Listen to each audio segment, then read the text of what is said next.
long, got to keep. But now everybody knows, got to keep. You don't have to be retired to receive tax-free income. The problem is the vehicles that we've been conditioned to believe to help get us there were never designed to produce income. Got to keep going. What you want to be going, you will see. It's your destiny, be in harmony. We were never meant to be apart. What you want to be going, you will see. You can have everything you want. It's your destiny, be in harmony.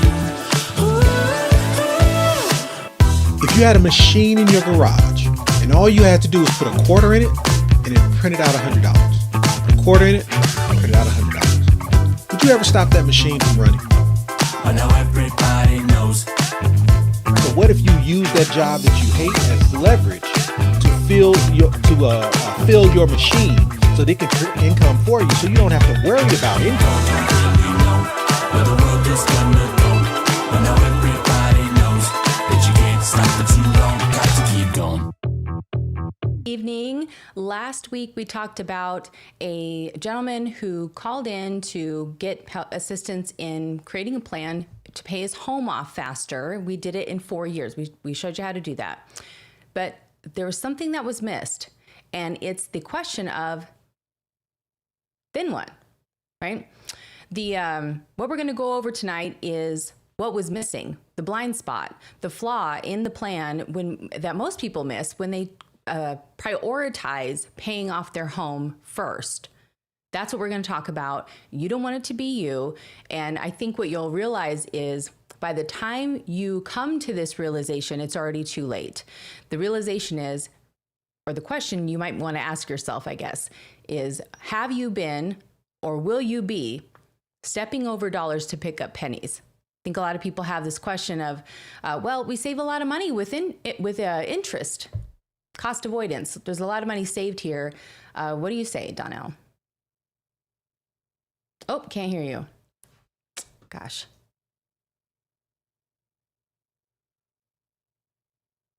Nope. Can you guys hear him? The chat, can you help us out? Is it just me or did something happen?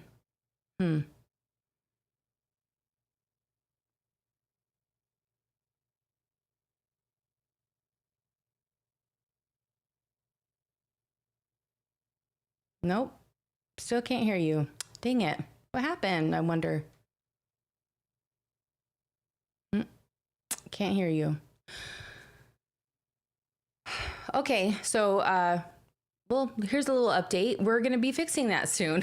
We have a new space that we're working on, and we will both be in the same space, so we will eliminate some of these tech gremlin issues, and that's kind of just the nature of being live, right? But welcome everybody in the chat. I see Veronica, Deanna, Tish, L. Fletcher, see Roger, Peace Be Free, Sequoia. Hello, everyone, and thank you for joining us. You're really going to enjoy this live stream, and it's because we can't pack everything into one all the time, right? That's just not even possible. So we have to break it down into chunks. So the first step is it possible to pay off your home? Yes, it is possible to pay off your home early. We did it in 4 years, and we showed you how anybody else can do it, right?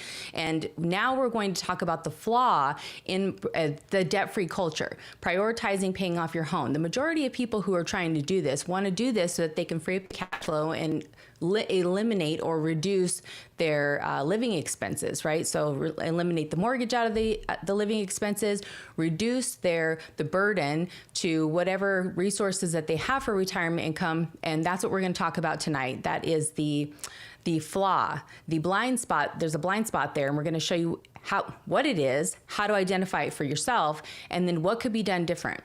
Okay, I can hear you now. Yes. Yay. Hello. Okay. All right. So we were talking, I was just kind of giving them the refresher that we're building a space to eliminate the tech issues. We're going to be moving both offices into one space so that we can do that together. What I was talking about though before you left was about stepping over dollars to pick up pennies, and that a lot of people argue that prioritizing paying off their mortgage early is saving hundreds of thousands of dollars in interest. And what do you say about that? What do you have to say? Yeah, I think it's rooted in conditioning. It's rooted in we're doing what we're supposed to do. I'm supposed to, I guess, pay my bills, become debt free. Once I'm debt free, I take all of that money that I'm no longer spending on debts and bills to build a legacy, build wealth, generate income for life. The problem with that thought process, the problem with that is we lose compound cycles in the process. And so, in addition, most of us aren't paying attention to what are things going to cost in the future. The objective becomes I want to make sure I'm not losing the income that I have so I can sustain my lifestyle where it is, not realizing that eggs may have been $1.39 10 years ago, but they are $8 now. Does Right. that same dollar go the same distance? And so Yeah. we end up, into your point around stepping over dollars to pick up pennies. It's that, again, going back to did I eat my dinner before I had my dessert? Yeah. And what's interesting about the last case study that we went over is that this gentleman he wanted to make sure he had $2,000, the same cash flow that he had while he was receiving working income in his retirement, right? So that was a smart thing to do. So what is the problem with this? Why would $2,000 a month in cash flow not be enough? What would be the problem with that? Where's the flaw? And Right. how is this a loss? So for a lot of people, they might have looked at that case study and thought, well, gosh, yeah, this guy's going to be set for life. But how long? How long is he actually set for? We're going to go over that too. So we're going to show you a full spectrum of where the flaws are in this. Even if you have an amazing amount of cash flow, you cannot save your way to financial security and stability. It just isn't possible anymore. Right. So you ready to jump in? Yeah, let's do it. All right. Oh. Where are we at? Here we go. Here we go. Oh, that's not how we do things. Hold on. What happened here? Wait, we gotta run that back. That is not how we get started, right, y'all? All right, here we go.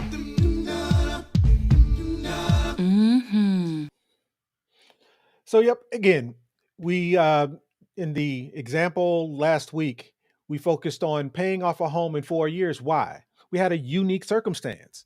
That unique circumstance was related to, we had a gentleman who was already 66. He was headed into retirement. But the problem is his change in income from $5,000 a month was dropping down to 4,000.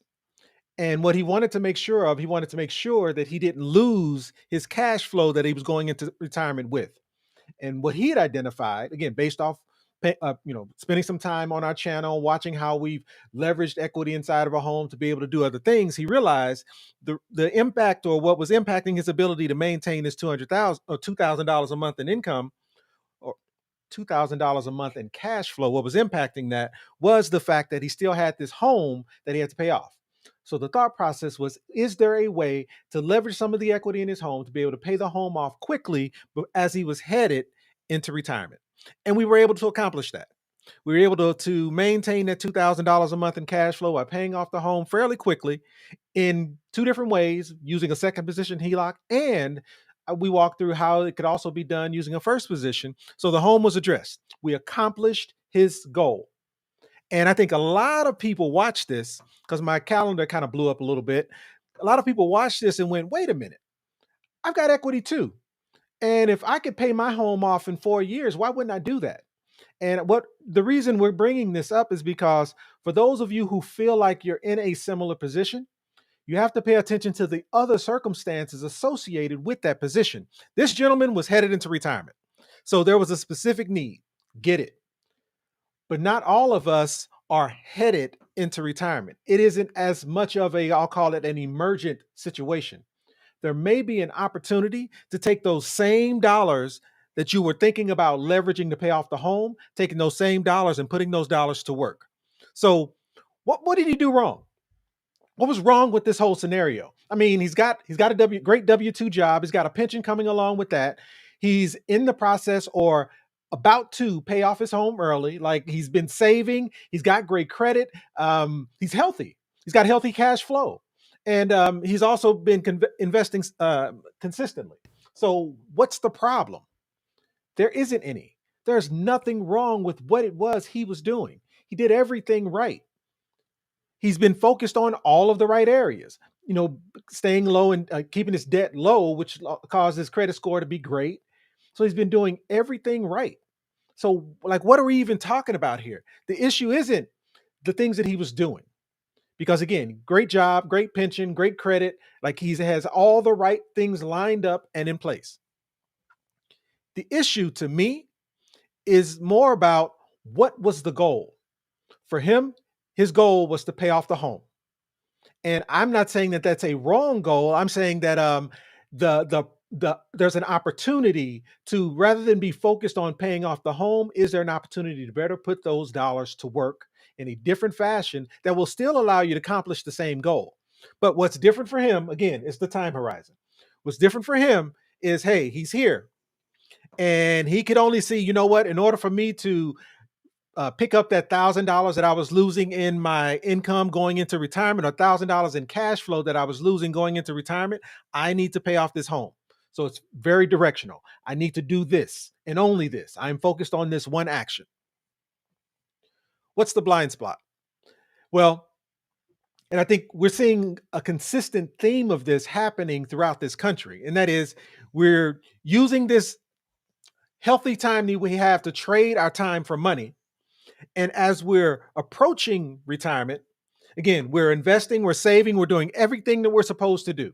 We're doing exactly what Fidelity, Vanguard, Morgan Stanley told us to do. We're taking a portion of our income, our company's matching it, and we're putting it away, hoping that we have enough to retire, and expecting that when we hit retirement age, we will have enough.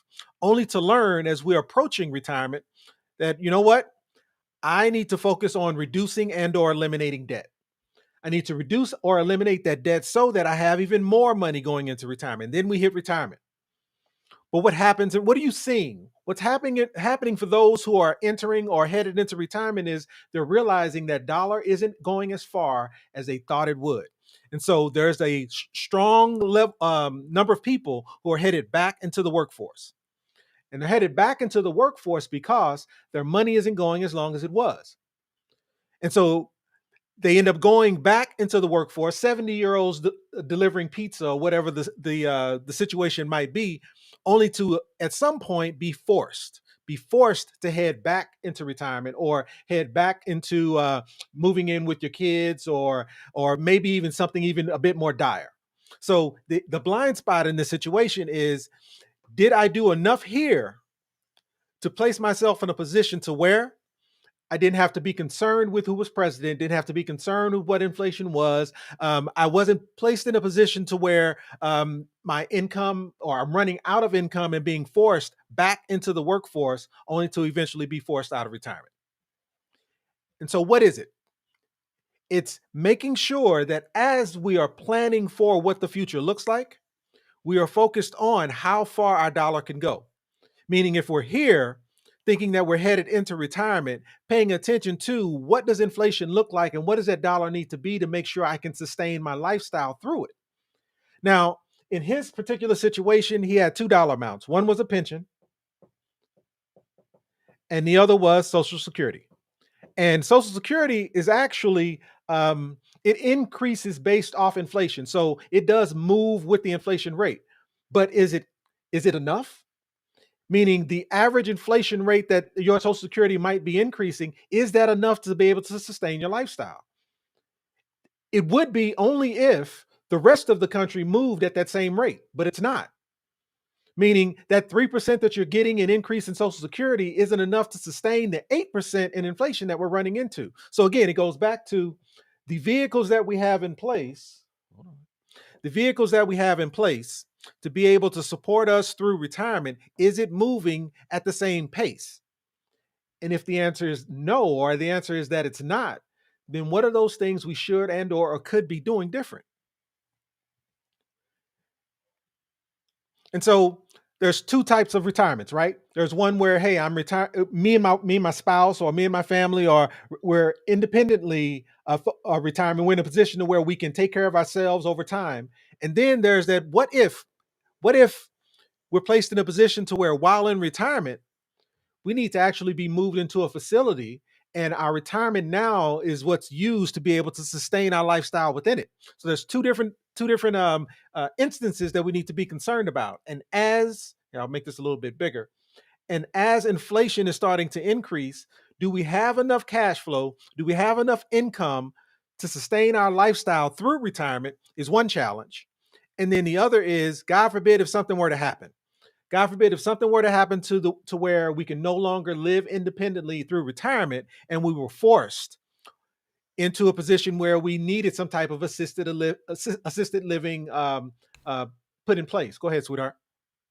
Yeah, this is so important. And one of the calls that you had this week was very heartbreaking to hear that this woman who felt like she had it all planned out, felt like she had enough to take care of herself so that she wouldn't be a burden on her kids and on her family. Now she is having to live in an assisted living facility, and seeing what these monthly costs are, sometimes up to $8,500 a month. Now, if you have to have like memory care or, significant or specialized types of care beyond just like basic needs, then those costs go up. But from $4,500 a month, $8,500 a month, somewhere in there, depending on the type of facility that you choose or has room, right? Could be that too. Why this is so important is because the second that we start having to abide by the limits of our health care, because we have Medicare or Medicaid, and we have to be limited by our resources because we're on a fixed income. This is where this rapid decline starts to happen, right? And of course, we can do a lot of things prior to that to be more prepared for these types of things. But again, I have to say that we have met more people who have done all the right things. All of it. And you can't do anything but pat them on the back and say they followed by the book. They followed everything to have a grade A. The grades, if adulting had grades, right, they would have A+, plus. And they hit this reality, and that's where financial devastation happens. Not just for them, but for their families. And that is a rabbit hole that goes pretty deep and can be significantly devastating. But here's the part that's important. It doesn't matter if you are living independently, right? The point is that inflation does not follow the 3% rule. Right. We'll just call it that. And it also matters what your lifestyle is and what it is that you need. Let's say you need a new vehicle in 10 years. You're not paying today's prices. You're not paying prices of 10 years ago when you were prior to retiring, right? Let's say you were retiring today. You are paying the prices of that economy. So that's where some of these cannot be truly forecasted. It has to be just based off of the inflation rate. And even if you're going based off of the minimum, right? Well, just a cool 3%. Even if you had $2,000 extra cash flow every month, you can see that a deficit starts to form, and that only gets aggravated and increases if you have needs outside of just your basic living expenses, because that's all that's here. No emergencies, no extra things, a new roof that needs to be put on, or new air conditioning units, like whatever it is for your home or for your family or for your health, not considered in this. So that's also important to take and put a pin in for now anyway.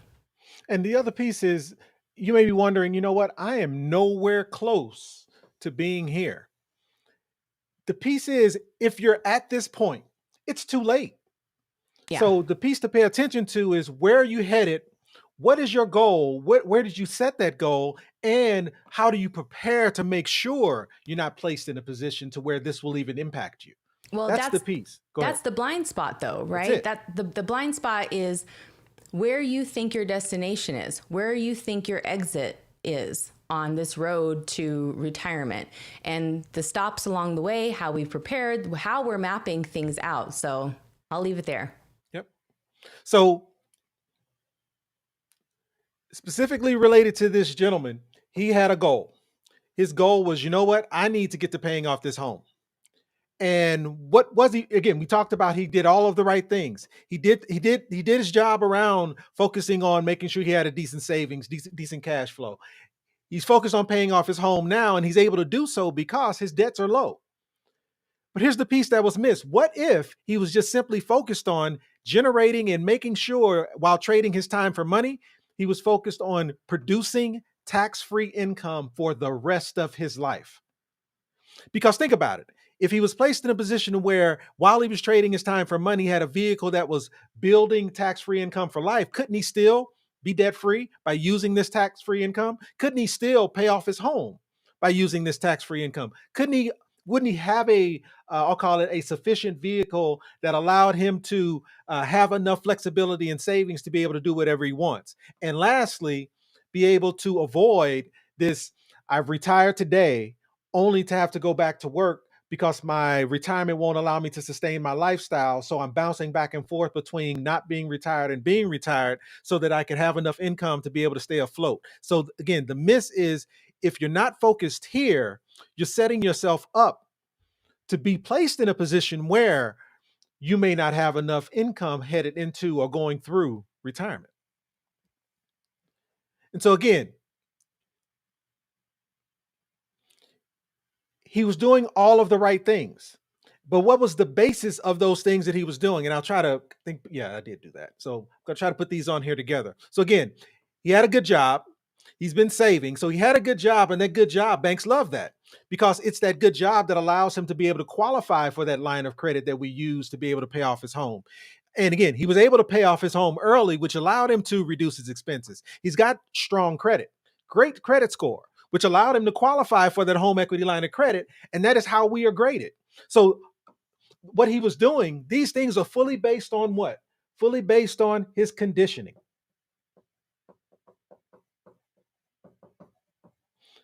Meaning, we've all been led down this path of make sure you are having your dinner before you have dessert. Make sure you check these boxes before we take these steps. Again, he was focused on the right things, but those right things didn't necessarily put himself in a position to where he could sustain his lifestyle with the income that was being generated. So the piece, again, the miss is, was there an opportunity to focus on the destination or a different destination or reassess where the goal actually is located? Are we looking at this? Is he looking at the surface math, or is he focused on digging a little bit deeper and understanding where the opportunities are? So what if? What if we just looked at this a little bit differently? A small shift in perspective. And this is what I would ask that, again, you may not be 66 headed into retirement. This is actually for you because if you could focus on assessing how you are currently trading your time for money, that promotion that you just received, did you take that promotion, use that extra dollar amount to buy that new car? Or did you use that extra dollar amount that you now have based off that promotion to put it in a vehicle, leverage that trading time for money, leverage it to put it in a vehicle that you can actually generate, build income, get your money working for you? Why? Because while you are capable, if you're using your money to work for you, that would then place you in a position to where you get to choose when you decide to retire. You get to choose how this period of your life is going to be used. It's less about, do I have enough? Do I need to start reducing my lifestyle to be able to sustain where I'm headed? Or is it, I get to choose the day? I get to choose the time. I get to choose the age as to when I am going to take control and decide when I'm going to fire my job. It's using this period of time to take a different action so that you can do what? Stay retired. not play this go through this roundabout of bouncing in and out of retirement, but stay retired so you can focus on the true goal. What's the true goal? Legacy, leverage, beating inflation, banking on yourself, putting yourself in a position to where you can become that safeguard for your family, putting yourself in a position to where the generations after you won't have to worry about these things. Why? Because you've got the right vehicles in place. But it all starts with first treating this period of time as leverage. And it's not something we've been educated on. Matter of fact, banks, financial institutions, hell, life insurance companies would prefer we not. They would prefer we not leverage this time and use it to benefit us. They would prefer we not focus on paying ourselves first. They would actually prefer we continue to be sheep and spend the money as we get it, not hold on to it, not put it in a better position to be able to grow for us, so we have no choice. When we reach this point, we have no choice but to be fully subservient to the vehicles that they have laid out before us. The 401k, that IRA, that TSP, Social Security, whatever the government assistance we might need to be able to sustain our lifestyle, versus leveraging this time and the resources to be able to have more control over our compound cycles. Hopefully that makes sense. So again, what if we just looked at this from a different perspective? Instead of me meeting this gentleman at age 66, what does this look like if 20 years ago, and again, if you look at the difference in income here, at 66, he was making about $5,000 a month. And so what we said was, inflation adjusted, what would that income look like 20 years ago? So it would be a lot less. And we adjusted his expenses to also match. So obviously his cash flow is nowhere close to what it is today. So what would it look like if 20 years ago he had that, $1,100 a month in cash flow, and he was focused on leveraging this time that he has, leverage the trading of his time for money to be able to put those funds in a position to work for him. And one other caveat, he also doesn't have a home yet. What he has at his disposal is about $1,000 in cash flow and time. What could he do with $1,000 in cash flow and time? Go ahead, sweetheart. Yeah, I just want to remind everyone, if you haven't seen the case study, you can go and watch our last week's live stream. He was 10 years into his mortgage. So Right. 20 years ago, that wasn't the case. He didn't have this particular house, right? Right. However, it doesn't mean that he still wouldn't get a house or have the ability to get a house. Matter of fact, he'd probably get it faster. Right. Well, not only that, it goes back to this piece. If he leverages his time and his money correctly, he's putting himself in a position to choose, decide. Maybe he wants to wants to purchase a home. Maybe he doesn't. But what he's affording himself is choice, the ability to decide. You know what? Because I think, and we can speak somewhat to this, my wife better than I, and that is, when you see this machine running and you see the income being generated or the growth happening inside the machine, it causes you to pause and go, do I really need that? Like, I don't want to impact the growth this machine is having for the new countertops or for the new flooring. You know what? The floors are still doing their job. I would much rather allow this machine to continue to move, because later on, I can leverage it to do even better things. Yeah, and I just think your wins are different. Right. Your perspective is definitely different. Yeah. Right. Absolutely. So anybody who is currently around the 45 mark, this would what we're moving into would absolutely apply to you. If you have kids that are around the 45 year mark, you can take some notes around this. But if you're even younger, it gets even better. So we're not showing that tonight. We're just giving this hypothetical scenario, but you can apply it to your situation. Or if you have questions about how to apply it to your situation, jump in the chat and put a Q in front of your question, and we'll get to it at the Q&A when we're done. And you bring up a great point, because this was a large amount of the calls that I received this week. It was, hey, I saw your example around this gentleman. We want to do the same. We want to pay our home off in 4 years or 4 years or less as well. And they happened to be around this age or younger. And so my question would be, okay, not a problem. Again, my job is to help you do what it is you want to do. But a better question I have for you though, what's the real goal? I understand the objective to pay off your home will allow you to no longer have that mortgage payment, no longer give that interest back to the bank. Like I understand that I'll call it the surface math that we're doing. But let's go a step further. What does retirement look like for you? How many kids do you have? What does retirement look like for you? And how supportive are you or do you plan to be in what it is your kids are doing? Do you have a vehicle already in place that will allow you to maybe not have to worry about 66? Have you ever thought about retiring early? Like, what would it look like if you at 46 could retire at 59? Like, these are all questions that we aren't traditionally asked because the vehicles that we place our money in are designed to not allow us to have this choice. We are forced to retire at age 65 or greater. They've already moved the required minimum distribution so that we can continue to work longer. Go ahead, Right.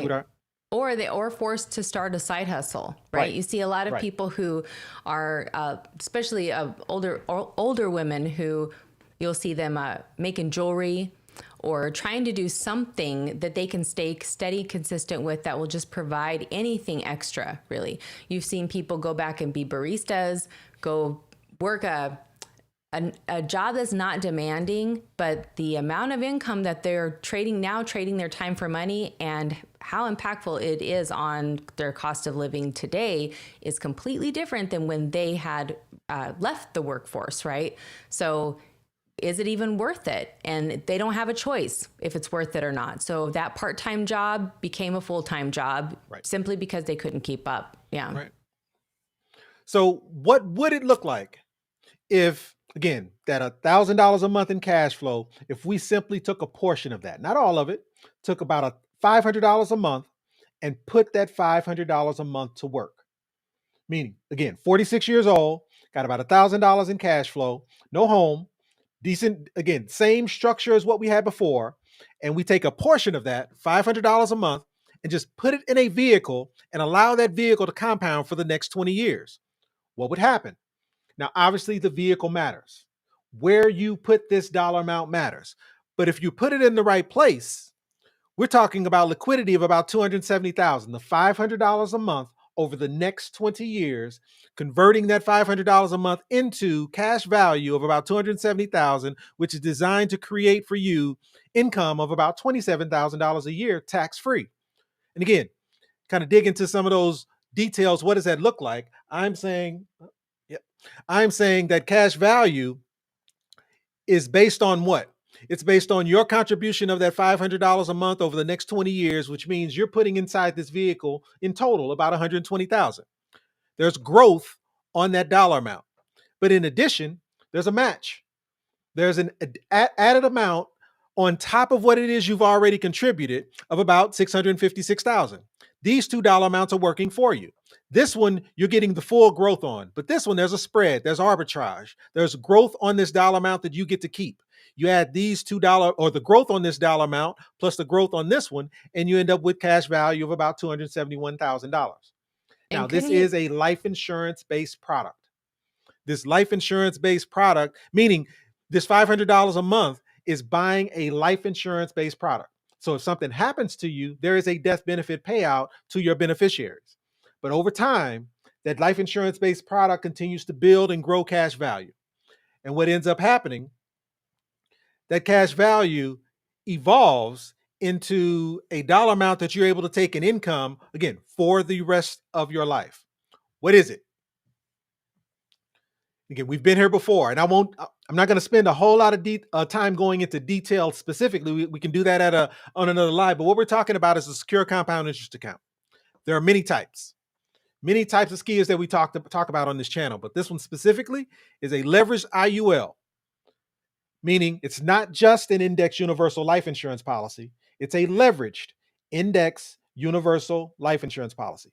You can actually get this from anywhere. You can get an IUL from anywhere, but the structure matters. How it's structured matters. Who you get it from matters. Just because you can get it from anywhere doesn't mean it's going to produce the same results. So it has to be structured a certain way, structured in the form of a max funded option B IUL. And again, this piece Any mutual life insurance company can provide these three pieces. The question is, will that mutual life insurance company allow for the leverage piece? That's the difference in this process. That's the difference between what I am walking you through compared to what you might be able to get elsewhere. And it's that leverage piece that allows a dollar amount like $500 a month to produce 27 grand tax free for the rest of your life over a 20-year period. So, what would that look like in his particular case 20 years later at the age of 66 when he is thinking about retirement? Remember, the scenario went, hey, at age 66, my plan is to retire at 70 because that's when I'll get my full Social Security, blah, blah, blah, whatever the reasons are. But notice, at age 66, if he would have just focused on using the fact that he was trading his time for money and using that as leverage to build a vehicle for the future, what he would have done is put himself in a position to where it doesn't even matter because his income now looks more like 6,300. His cash flow looks more like 3,300, which means this is a bit more sustainable. And it doesn't even matter whether I pay my home off or not because I now have enough income to be able to sustain my lifestyle now. And if I choose to pay off my home, I can. I have a vehicle that will allow me to do that. But even if that's not the focus, I'm putting myself in a position to where, regardless of what happens with inflation, regardless of what happens over time, I'm in a position to be able to sustain my lifestyle. Go ahead, sweetheart. Yeah, this isn't a this or that either. Right. It's this and that. He can do both things. What I wanted to point out was that he knew he wasn't going to be able to retire until he could replace his working income. Right. That is where, instead of focusing on building more income through retirement, he only had the option at this point to reduce his expenses. Now, you can do both, right? You can reduce expenses and you can increase your income. The point that I want to make here is that he only had the option to decrease his expenses, whereas this is completely flip-flopped. Right. We have focused so much on building income that it's already there. It's already guaranteed. But if he, in addition to that, could also reduce his living expenses, now it's a win-win.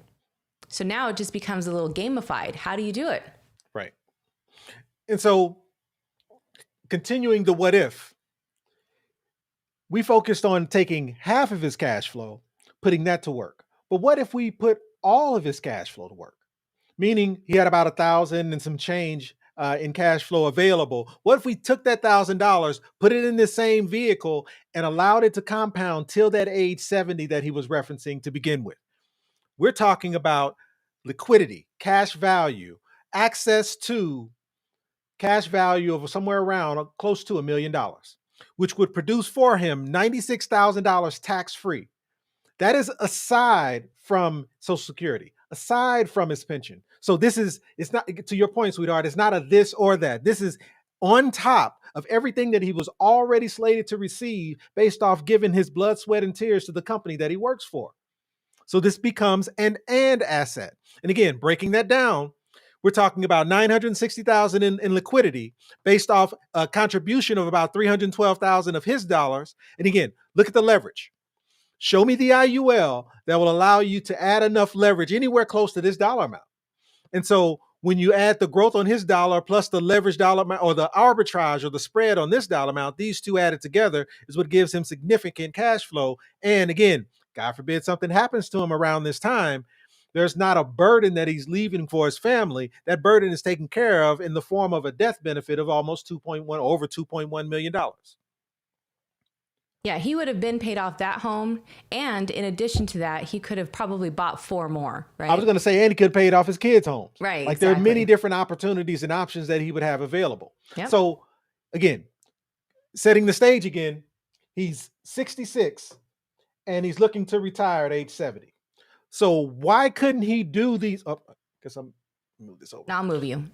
So why couldn't he do these things now? Like we talked about what would happen 20 years ago and how he could get his money to work for him. But why couldn't he start right now at 66 and do the same thing? Well, he had a specific need. I'm going to say, well, he called it a goal, but I'm going to say it was a need. And the need was, hey, I am about to leave this job in 4 years and I need income. So based off that specific need, we had to take a separate action. But the moral of the story is the opportunity is there, but it all depends upon, this is a life insurance based product. Is he insurable? Right? And with insurance and with your age associated with insurance, there's a cost associated with that. So does the cost make sense? And time. You have to give your money time in a vehicle like this in order to produce the income that we've been showing. So what is the time horizon? Specifically for him, it was 4 years. Is 4 years enough? Well, depending on what you're contributing, I would say 4 years is not enough. But there are some situations where, if we're just talking about, we're not talking about necessarily income for life, but income growth, meaning my time horizon is short to be able to receive income, but I can allow this vehicle to continue to compound and grow over time so that I'm putting myself in a position to where I can. That's a different story. And again, is he healthy? These are questions that I don't have the answer to, but these are the reasons why this may not work for him today. And then the other piece is this: is there an option? Is there a possibility that maybe he could also leverage others? Meaning, maybe he has kids or grandkids that he could own policies on, and that would be a vehicle that can grow for him. But it all goes back to, but what about that time horizon? Is Yeah. there enough time for him to be able to achieve the income that he wants? Yeah, because he still has $2,000 in cash flow every Exactly. month. What is he doing with it? And I Exactly. think that's the dangerous part, is if that money is not making its own money and it is just going into a savings, even if it's a high yield savings account, it's still not going to really do anything for you outside of just maybe catching up with inflation, but I doubt Exactly. it. I doubt it. Exactly. So again, not everyone on this live is 66 years old, headed into retirement. I get it. So where are you? And based off where you are, what could you do? How could this be? How could we make sure that this is not your story? How can we make sure that this is not your tale? It is understanding where your leverage is located, how to leverage your time. And again, we talked about this channel really should be rebranded as a channel focused on leverage. It's about identifying where your leverage is located and how to use it. Are you leveraging your job effectively? Again, I go back to when you got that promotion in February or April, whenever that bonus kicked in, what did you do with it? Did you treat it as, you know what? Thank you for the promotion, but you know what I'm going to do with this additional income? I'm going to get this income working for me so I can put myself in a position to where I don't need you guys anymore. Or did you turn around and increase your debt, or buy some what you would consider an asset, but actually buy a liability that all it does is forces you to be committed or handcuffed to this job longer? And are you putting yourself in a position to where you can leverage your health? Because life insurance is based off how healthy you are. So how are you leveraging it?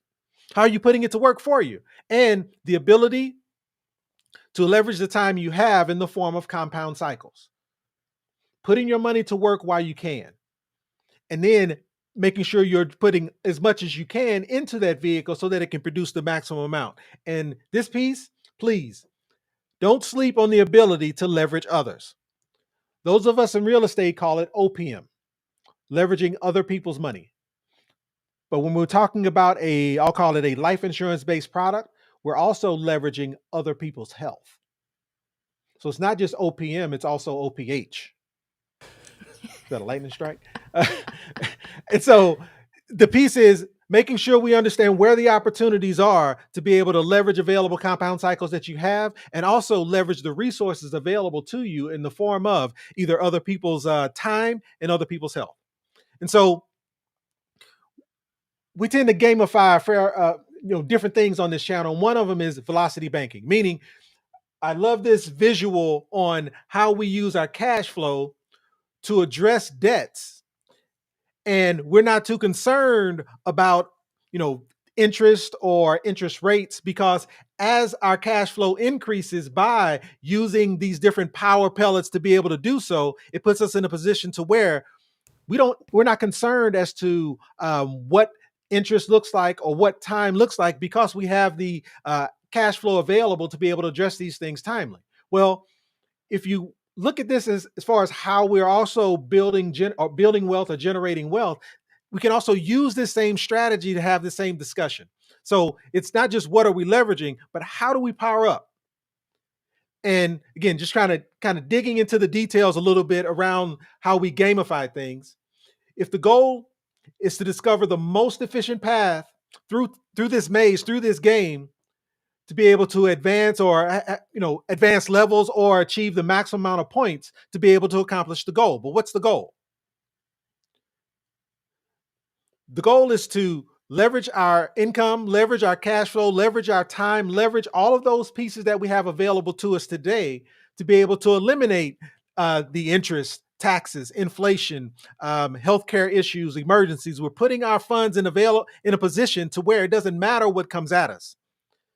We're putting ourselves in a position to where we can accomplish that goal efficiently while also eliminate any threats coming at us, regardless of what they might be. And here's the piece.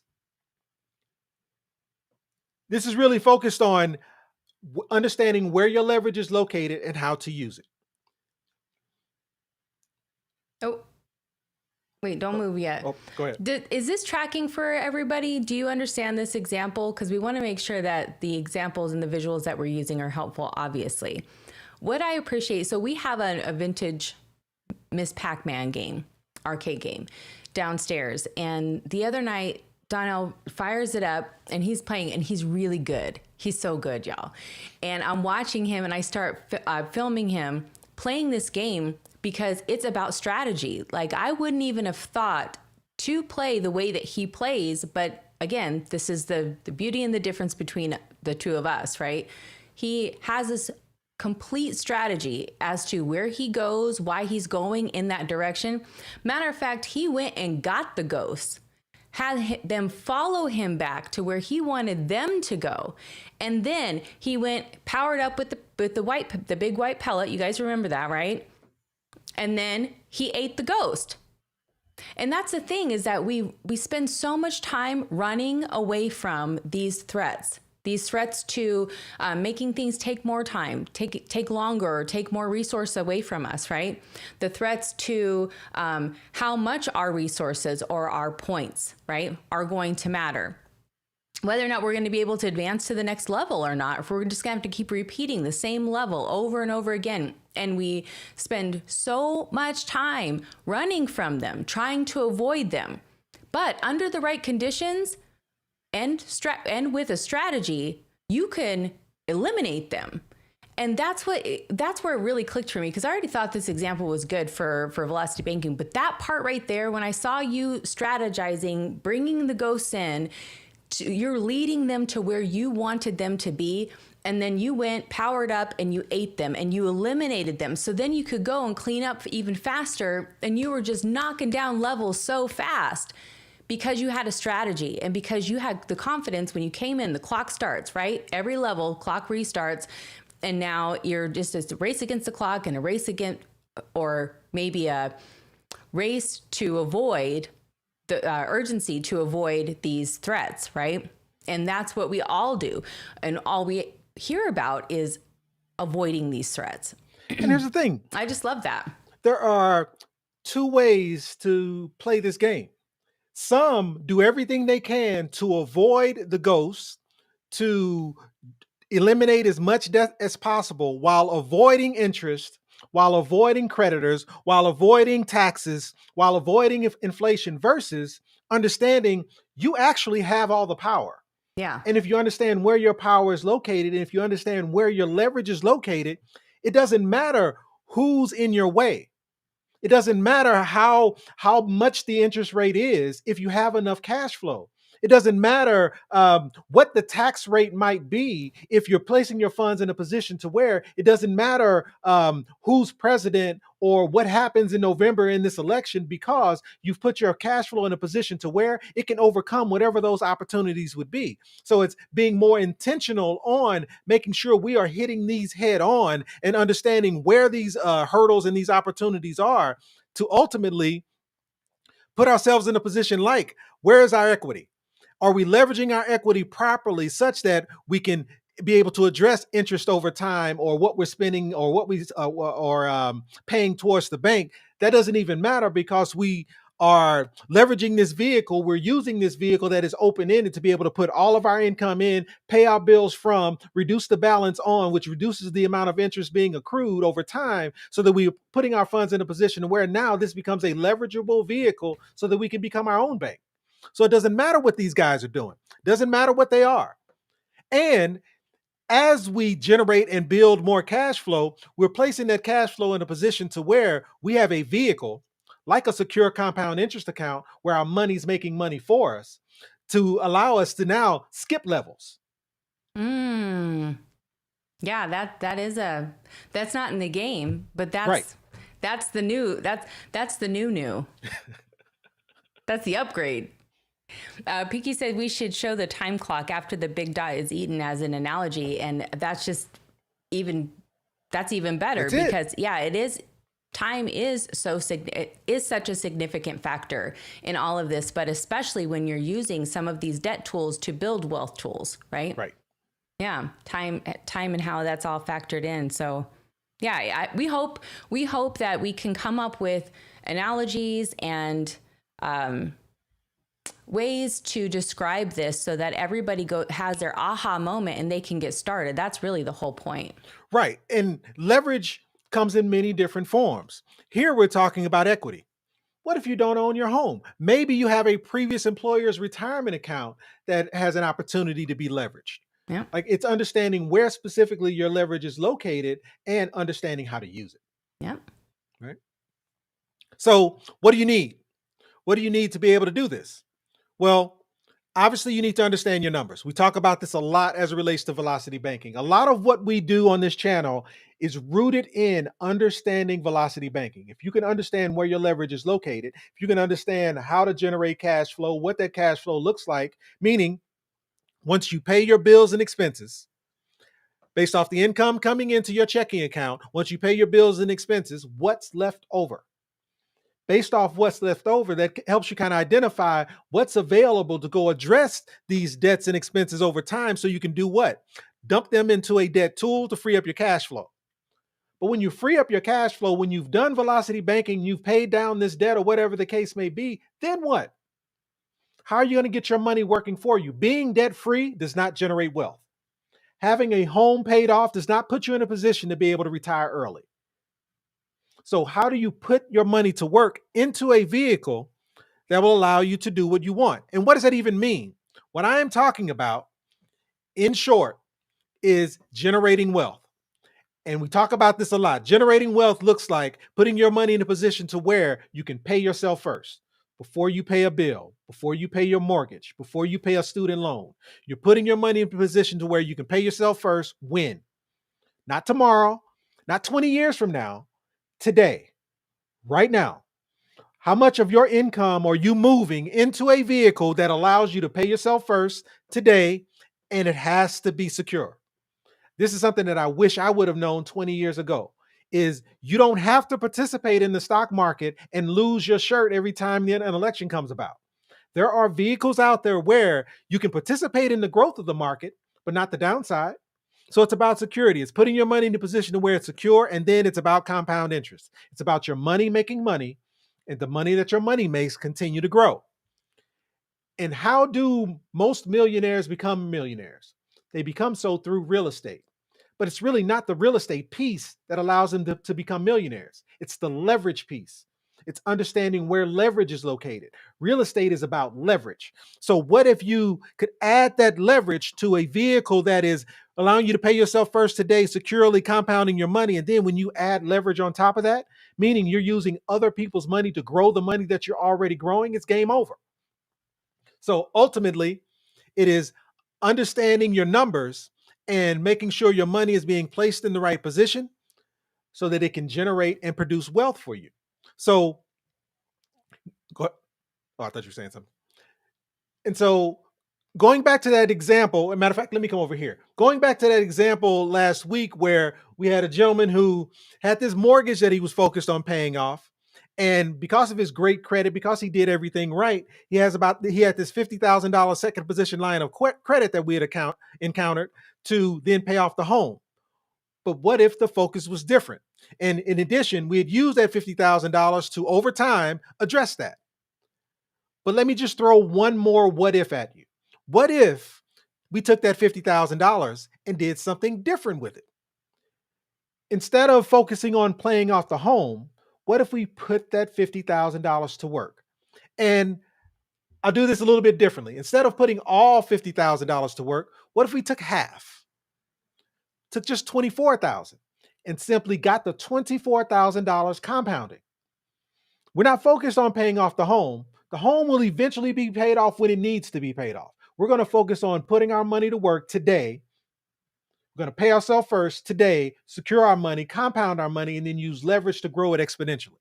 And we're going to take a portion of that $50,000 HELOC, $24,000 a year, and put it to work. What would that look like over time? And I've got a few different blocks here. I've got a 10-year block and a 20-year block. What would taking a portion of our line of credit, $24,000 one time, so annual dollar amount, dumping it into a vehicle, what does that look like? Well, over a 10-year period, it would give us liquidity of about $323,000. We would have income of about $30,000 tax-free for the rest of our life, broken out like this. Again, our 240 with this leveraged dollar amount, the growth on these $2 amounts gives us significant cash flow. But what would that look like over a 20-year period? Again, allowing the $24,000 a year to continue to compound. You may be asking yourself, wait a minute though, how do I pay off this leveraged dollar amount that I'm using? Remember, he had $2,000 of cash flow. So all we're doing is taking $24,000, dumping it into a vehicle, and then using velocity banking, $2,000 in cash flow to pay it off every 12 months. So every 12 months, that line of credit is paid off. And because it's paid off every 12 months, every year, it gives us that leverageable dollar amount to be able to use again. So we're just recycling the same dollar over and over and over again. We're using this vehicle over time to put our money in a position to work for us. So in addition to having a paid off line of credit, in 20 years, we will be putting our money in a position to give us liquidity of about $1 million, which means we'd have income, an easy 6-figure income for the rest of our life. All because we chose to do what? Instead of doing what we've been conditioned to do, instead of focusing on eating our dinner first before we have dessert, instead of paying our bills, paying our student loan off, paying our mortgage off, and then putting our money to work, we decided to take a percentage of our income, get that money to work. And I'm not saying don't pay your bills. I am saying before you pay your bills, you're going to get a percentage of your income working for you. What does that mean? Well, if you consider your income 100%, what would it look like if you took 10% and got it working for you? That means your lifestyle is now built around the remaining 90. And as you get good at it, as you get promotions, as the job changes, as you are provided more funds, instead of your expenditure getting beyond that 90%, you take that extra and continue to fund this machine. To do what? To put yourself in a position to where you get to decide, you get to dictate what your future looks like. You get to fire your job if that's what you choose to do. So the moral of the story around all of this is we have to have more clarity around the goal. Is the goal to pay off the home, or is the goal to generate wealth? Is the goal to be able to beat inflation? Meaning, where are we headed? What's the focus? We're here. Is the first step, I want to become debt free so that I can then focus on producing tax-free income? Is it, hey, I need to get my savings right. I need to get my emergency fund ready before I do anything. Or is it, you know what? Based off what I saw of that video last week, Donnell said, you know what? We got a second position HELOC. We could have our home paid off in 4 or 5 years. Not paying attention to the fact that, hey, I'm already 45. If it takes me 5 years to pay off my home, now I'm 50. So I'm going to wait till 50 before I focus on building tax-free income. Or maybe it's, you know what? I'm 45. I need to focus here. And if I do this right, if I put my money in the right vehicle, I will be placing myself in a position to where I can still do these things if these are the things that I want to do. But I now have a vehicle that is working for me. I now have a vehicle that is putting me in a position to where I can generate income, whether I am working or not, whether I am retired or not. I've got a machine that all it does is print money for me. We use the analogy eat your dinner before you have dessert a lot. And we use this for obvious reasons. But what if it was seen more as you have to make and eat your dinner before you even start making your dessert, right? So if that were the case, when would you ever have dessert? You never have time. Another meal would come. You couldn't freeze ice cream fast enough on your own to have it after dinner. You would have to wait till like the next meal or whatever, right? It would be like far too long to wait for most desserts worth having. How about that? There's nothing wrong with making that your first pit stop, because you can still go to the other destinations. You can still achieve it all, right? You can still tour milestones. It's that you know that you are taking care of this one first, and that this one is actually doing work for you. It's almost like this is better than starting your own business. This is better than trying to increase employee retention, because all of your dollars have now become employees and you never have to check on them. You never have to check their time card. You never have to monitor them. You never have to manage them. You don't have to do anything for them to be doubling and tripling and quadrupling for you. You know, I struggle hearing myself when we do these. So I really, I think I have an idea as to what I'm communicating and what's being stated, but I really don't have clarity around it because I'm in the middle of it. So I want to make sure this is clear, because I think there are a lot of gurus out there, depending on what they're selling, they talk a lot about do this because that other stuff is trash. This is the only option for you. Don't do these things over here because these things are horrible. I just want to make sure this is clear. This is an and asset, meaning it's this and that. It is not the don't contribute to your company's 401k because it won't be enough for you. It is contribute to your 401k up to the match. That's awesome that your company allows for a match. If your company isn't allowing for a match, then okay, we can discuss whether or not you should contribute to it, because what's the point? But if there is a match being contributed to it, do that. But in addition, get your secure compound interest account going so it's functioning and growing alongside, so that you're not dependent upon only being able to survive off what your company has allowed you to have. You have another vehicle that says, now I have more control over when I am going to decide to fire my job versus I'm dependent upon whether or not my job will keep me. So this becomes an and asset. Do this and that. And I just want to make sure that's clear, because this is not about only do something else instead of something else. Yeah. I'm not a fan of that. And here's why. If you don't know how much you're going to be taxed and you have no idea how much income you're going to receive, you have no idea how much that account is going to be worth, and that is your first stop before you do something where you know what's going to happen. You know that it's going to be tax-free income, if anything, right? Regardless of what the income is, it's going to be tax-free income, and it's not going to reduce in value. In addition to that, there's no death benefit with a 401k. A lot of times those things get, if you don't have your trust developed, they get locked up in probate. There's a lot of other reasons. So there are many ways to 10. We say that all the time. And a lot of people already have these vehicles established. We did, right? So it's not you did something wrong or this is bad. It's let's work with what you've got. Let's take, maybe do, what's the word I'm looking for? An assessment. Inventory. There it is. Yeah. On what it is that you have. What are your pieces? Where is your leverage? What does it look like with the pieces that you're working with, right? And what is it that you can build? And that's the part, is you don't actually need anybody to help you with this. You just have to do the math all the way through. Sometimes people stop at the surface math. They say, oh yeah, well, 2% is better than 7%. So that's where I'm going to stop. I'm not doing the math any further. Why would you do that?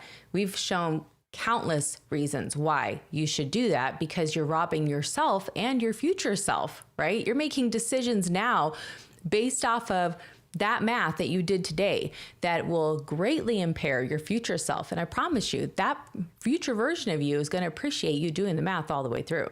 And it's that statement that prompted us to do this live this way today, because when my calendar was being filled up with is I've got these couples 35, 38, 42, 45 who are now wanting to convince their spouse that, hey, we should pay off our home. And then when I step back and go, okay, magic wand, poof, the home is paid off. Now what? How are you headed into retirement? Like, what is that vehicle that you're going to leverage to be able to use to be able to do other things? Well, I can now leverage my home, but hold on. It took you 7, 10, 12 years to pay off your home. So now you're 7, 10, 12 years older. You're 50 plus. Now you're going to start focusing on retirement. Yeah. So this is not a one size fits all, because I think you said it very, very well. Whether you should or shouldn't really depends. Whether you should or shouldn't invest in this or that depends. And it is specific to you. It is, what is your goal? Where is your leverage? What are the opportunities available to you? And now the only way we can assess that is we kind of have to sit down and talk about it. And that's where, I think I appreciate these lives, because what ends up happening out of these lives is my calendar gets pretty full. And I just want to make sure that there's clarity around what my calendar should be getting full around. And that is, what's the goal? What you're going to hear me ask you is, where are you headed? And ask yourself that same question. And do me a favor. Don't just stop at whatever the first answer is, because 9 times out of 10, there's an opportunity to peel a layer back.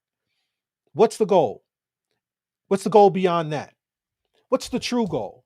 Is it about legacy? Is it about wealth? Is it truly about retirement? Because what we'll end up finding is, it was not about paying off that student loan. It was not about, hey, I've got this vehicle, I've got this car that I need to get paid off. It was never about that.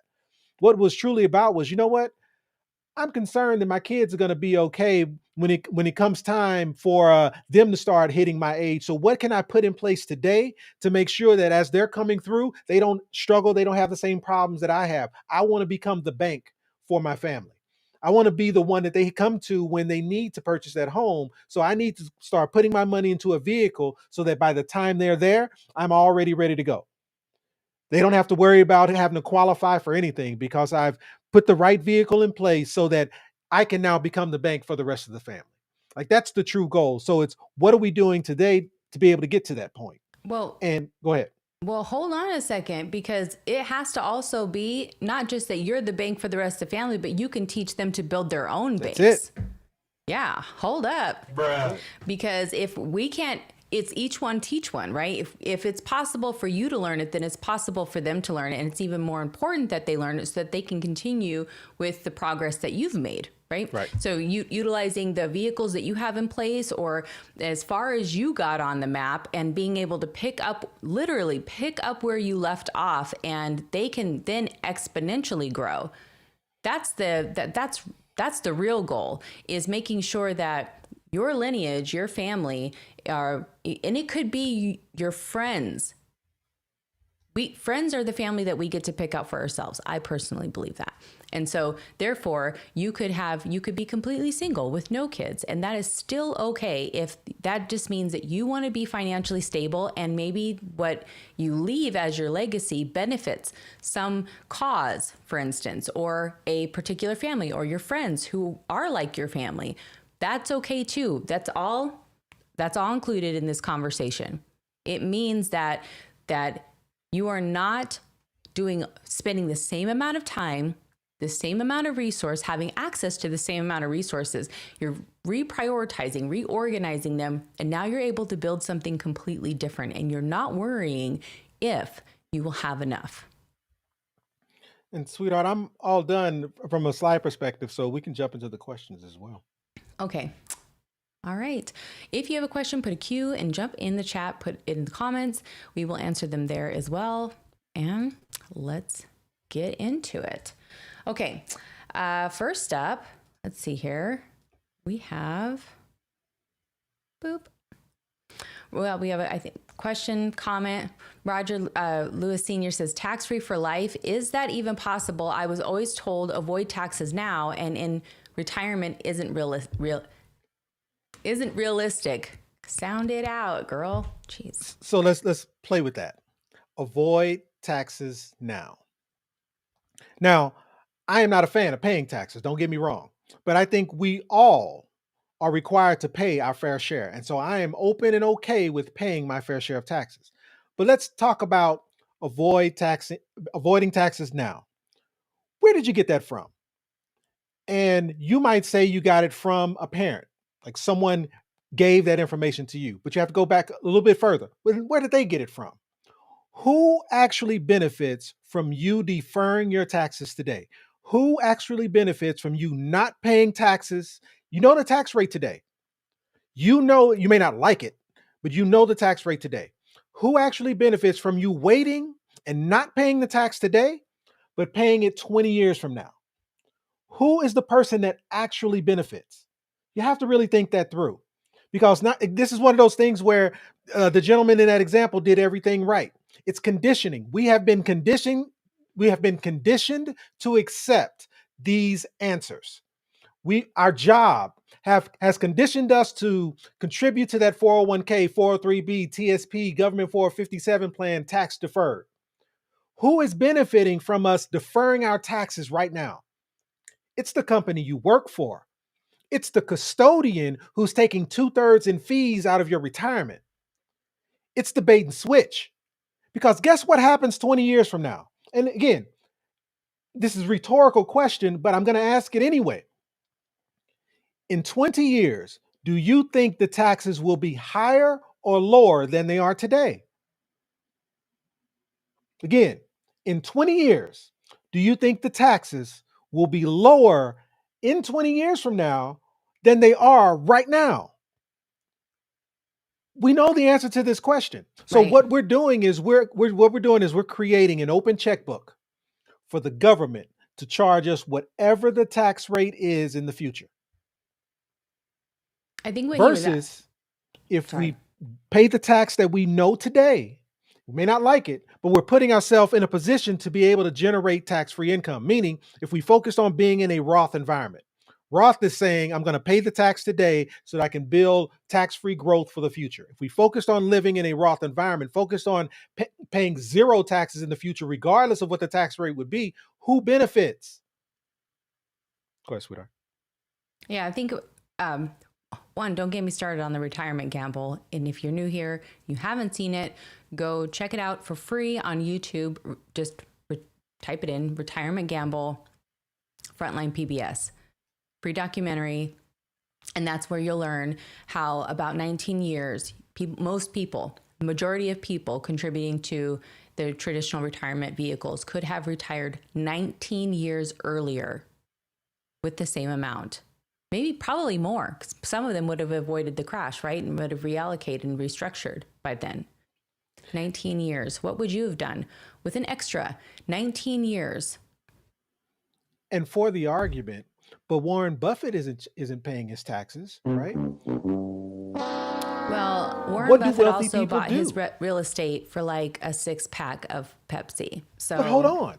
What do wealthy people do? What money are they spending?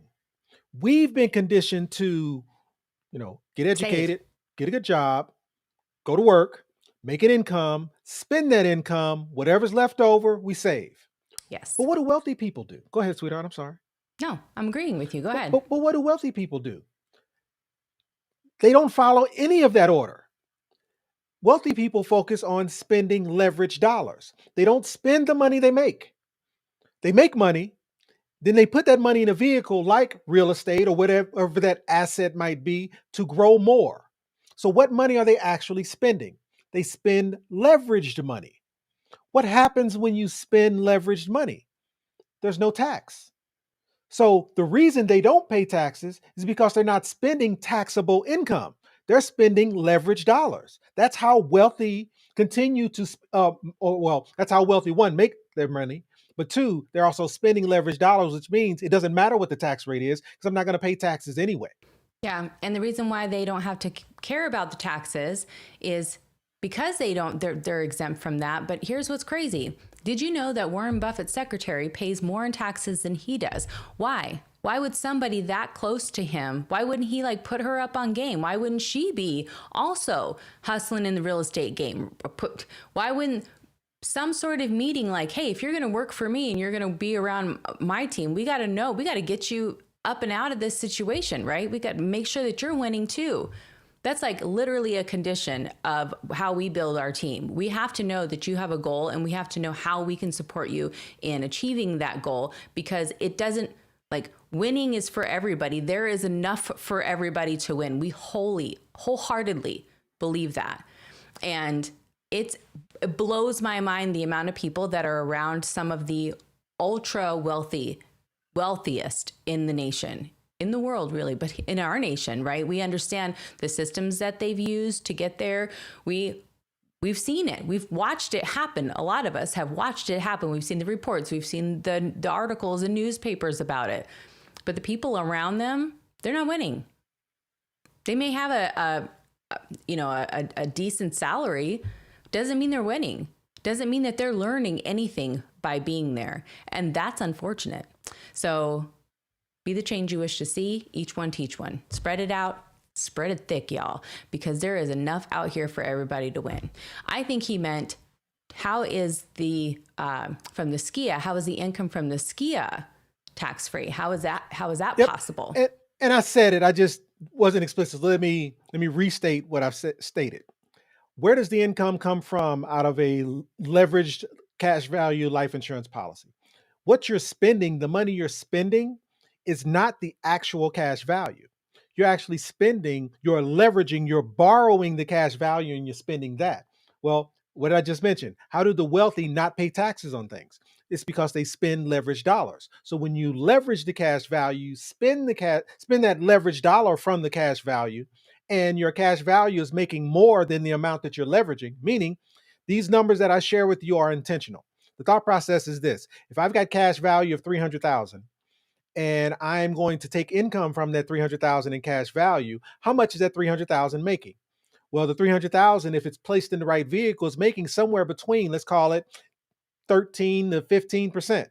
So if I'm making 13% on $300,000 and I'm spending 10%, 10% of 300,000 is 30 grand. So again, I've got 300,000 in cash value. I've got 30,000 in income that I'm able to take as a distribution. So I'm taking a distribution of 10%, but my 300,000 is making 13. If I take 10% as a distribution as income, but my total amount is making 13%, I never run out of money because I'm making more than I'm taking as income. And so therefore my cash value just continues to grow. And therefore that $30,000 a year I'm able to take in income, I'm able to take every year. So what am I spending? I'm spending leveraged dollars. What's the tax on leveraged dollars? 0. So I'm not paying taxes because I'm not spending my actual cash. I'm spending the money my money's making. And my money is now making more money, which allows me to spend more of the money that my money's making. And because I'm spending leveraged dollars, there's no tax implications. Doing Y'all what the are wealthy killing do. me in the chat. Peaky says he's going to open a restaurant next to the Golden Corral called the Warren Buffett. Buffet. It's going to be all you can eat. Welcome So back, great. Peaky. Yeah. We miss you in the chat. No doubt. Everybody brings their own flavor to our community, and we love that so much.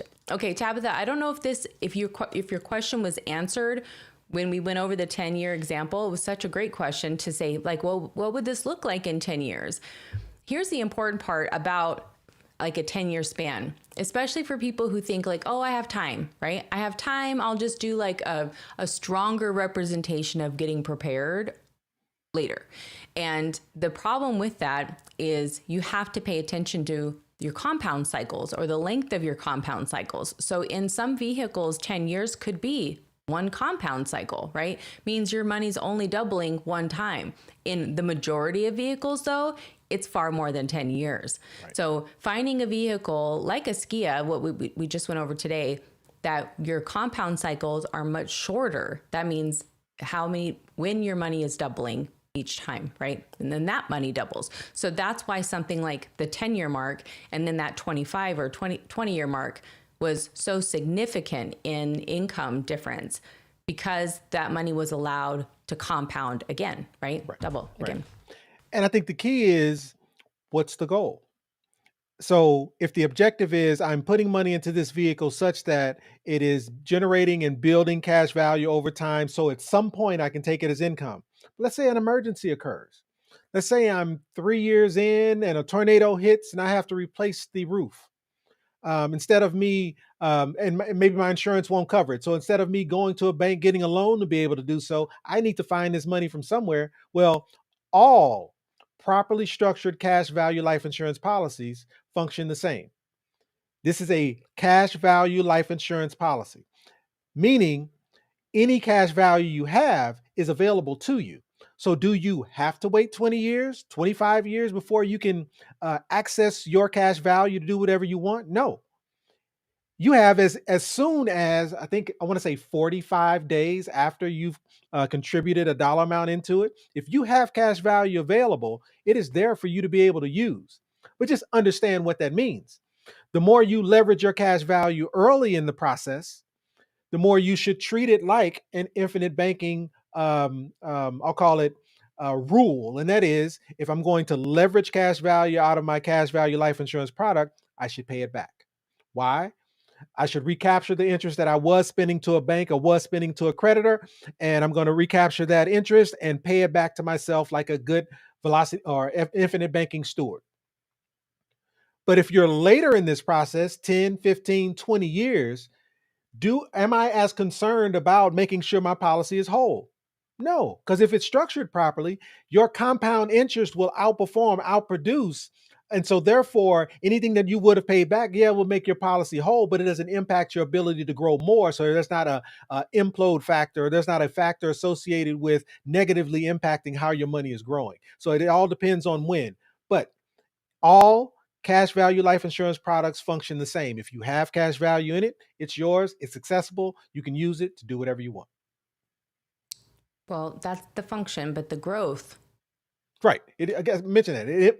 When you do it, can have the potential to impact the growth. So if you're doing it early, make sure you pay yourself back so it does not impact the growth. Yeah, and this is the unfortunate part of what we see a lot of is our whole life policies. People who get the whole life policies and they heard, oh, infinite banking, so I'm going to put the money in and then I'm going to borrow the money out, and I'm going to leverage this vehicle, but because it doesn't compound the same, they well, now why is this policy not growing the way that said person said it would grow, right? And they don't understand that part. They hear I have instant access to my money. Well, what are you doing with it? What are you doing with it? Is that money making its own money? Whatever it is that you're taking it out for, is it like you absolutely needed to, or you knew what you were doing with it and you knew what the returns were going to be, and so then therefore this just became a vehicle, no different than an account. It's currency, right? You're keeping the current moving. Or was it that you thought you were going to grow this account and be able to have your money and spend your money too? And a lot of people get stuck there, where now their money is stuck in here because they don't know what to do with it. And they miss out on opportunities because of that. So understanding those things are all equally as important. Not all cash value policies are the same. They can function, have access to, etc., but they do not grow the same. Right. Structure matters. The company you get it from matters. Who structured it, who built it matters. Like there's so many factors. Yeah. Great to slide in on the word ref. I don't know why that's up. Okay, you did it? I did not do it. Oh, okay. I don't know. Maybe accidentally. Sequoia says, are IULs option A, B, or is an IUL an option within itself? Sequoia, explain yourself. What's option A and what's option B? Don't have me doing it. You asked the question. What do you mean by option A and option B? I'm just kidding. So are IULs option A or option B, or is an IUL an option within itself? So here's the thing. IUL, Index Universal Life Insurance Policy. IUL is just a type of permanent life insurance. There are many different types of permanent life insurance. There's whole life policies, variable life policies, universal life policies, and IULs. So all of those different types of permanent life insurance policies have their own, I'll call it, value in the grand scheme of things. You know, depending on risk tolerance, depending on growth, depending on what your goals are, each one has its different roles. When I say option A versus option B inside of an IUL, all that's really basically saying here is, and I'll give you an example. Just saying, how the death benefit is calculated. In all life insurance policies, they all have what's called a death benefit. In some cases, the death benefit includes two numbers, and in some cases, the death benefit only includes one. And so, what do I mean? Well, in most cases, you assume, or most people associate the word death benefit with the life insurance. Hey, I'm buying a life insurance policy. The death benefit is whatever the life insurance amount I purchased. Well, option A, and again, these aren't my terms. Option A, option B, option one, option two, these are life insurance terms, not Donnell terms. So, option A, which means as I'm contributing to this policy, the death benefit is the life insurance that I purchased. So, I could be contributing to this policy for the next 30 years, which means it's possible that I could contribute more to this policy than what the policy is actually worth. So if I've contributed 30 years and I finally pass away, my beneficiaries receive the $150,000, $200,000 that this policy was worth. But over that 30 years, I might have contributed a $500,000. And what did the life insurance company do with my contribution dollar amount? They compounded it. They turned my $500,000 into a million, which is why they offered me this option A life insurance based product, because yes, I get the death benefit if I die, but the cash value that's grown, they get to keep, they get to leverage, they get to use. That's an option A policy. Option B says, as I'm contributing to this policy and the death benefit that I originally purchased, that death benefit includes both the life insurance I bought plus the cash value that is growing, which means there's $2 amounts associated with this death benefit. So as I'm contributing to this policy, the cash value is continuing to grow. And that cash value is leverageable by me, meaning I can get to use that cash value while I'm here to be able to do infinite banking, pay a bill, buy a car. And so that option A versus option B is just basically saying whether the death benefit is associated with two numbers or one, and whether I have access to the cash value or not. There are some, I'll call it, products that we know very well out there that are intentionally designed for option A. Who benefits from an option A policy? Is it you or is it the life insurance company? From an option B perspective, who benefits from an option B policy? Is it you or is it the life insurance policy? Life insurance company, I mean. And here's the last piece. If the product that you're wanting to contribute to or invest in is structured properly, it may grow from an option B perspective during the first period, let's call it 20 plus years. But then at some point, it switches from option B back to option A. Who does that benefit? This is where structure matters, because option B also implies as the death benefit increases, what else is increasing? Fees, cost of insurance. Well, during the accumulation period, meaning during the period that you want this product to grow the most, we want that death benefit increasing. But when you start to leverage and use this dollar amount, meaning maybe you're taking the retirement income and you're no longer contributing, we don't want the amount that we're taking as income to be impacted by more fees. So if this is structured properly, we should be switching from option B back to option A, which means the death benefit is now level. It's not increasing. So the cost of insurance is reducing or becoming less, which means we're not losing the income that we are achieving over that period of time. So I don't even know if I answered your question or not. But the moral of the story is an option A versus option B really depends on the structure. And you have to understand who's benefiting from which one of those values. And does it apply to an IUL? It applies to all permanent life insurance product, not just an IUL, any of them. You can have an option A or an option B structure.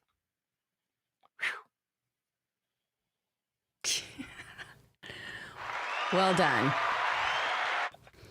All right, moving on. We have someone new, Tony Nelson. Welcome. What's up, Tony? To the chat. Yeah. If my business has a line of credit, could I use this as a debt tool to pay off some rental houses? Thus, when they are paid off, my cash flow will increase because no mortgage. I am not a tax attorney. I'm not a financial advisor. I cannot provide financial advice. But when you say business and addressing something personal, you are Well, he said kind of rental houses who owns the rental houses, the business or could him? be his business. Let's assume it is. Let's assume the business owns the rental houses. Yeah.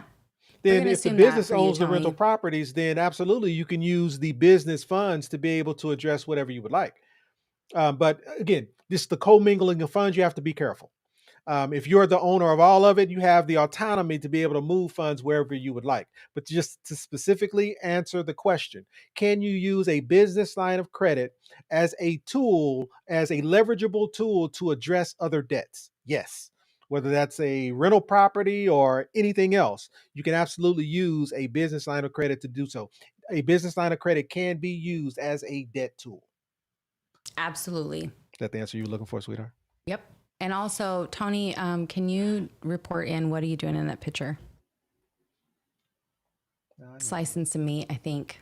What do you guys think he's doing? Tony the Butcher.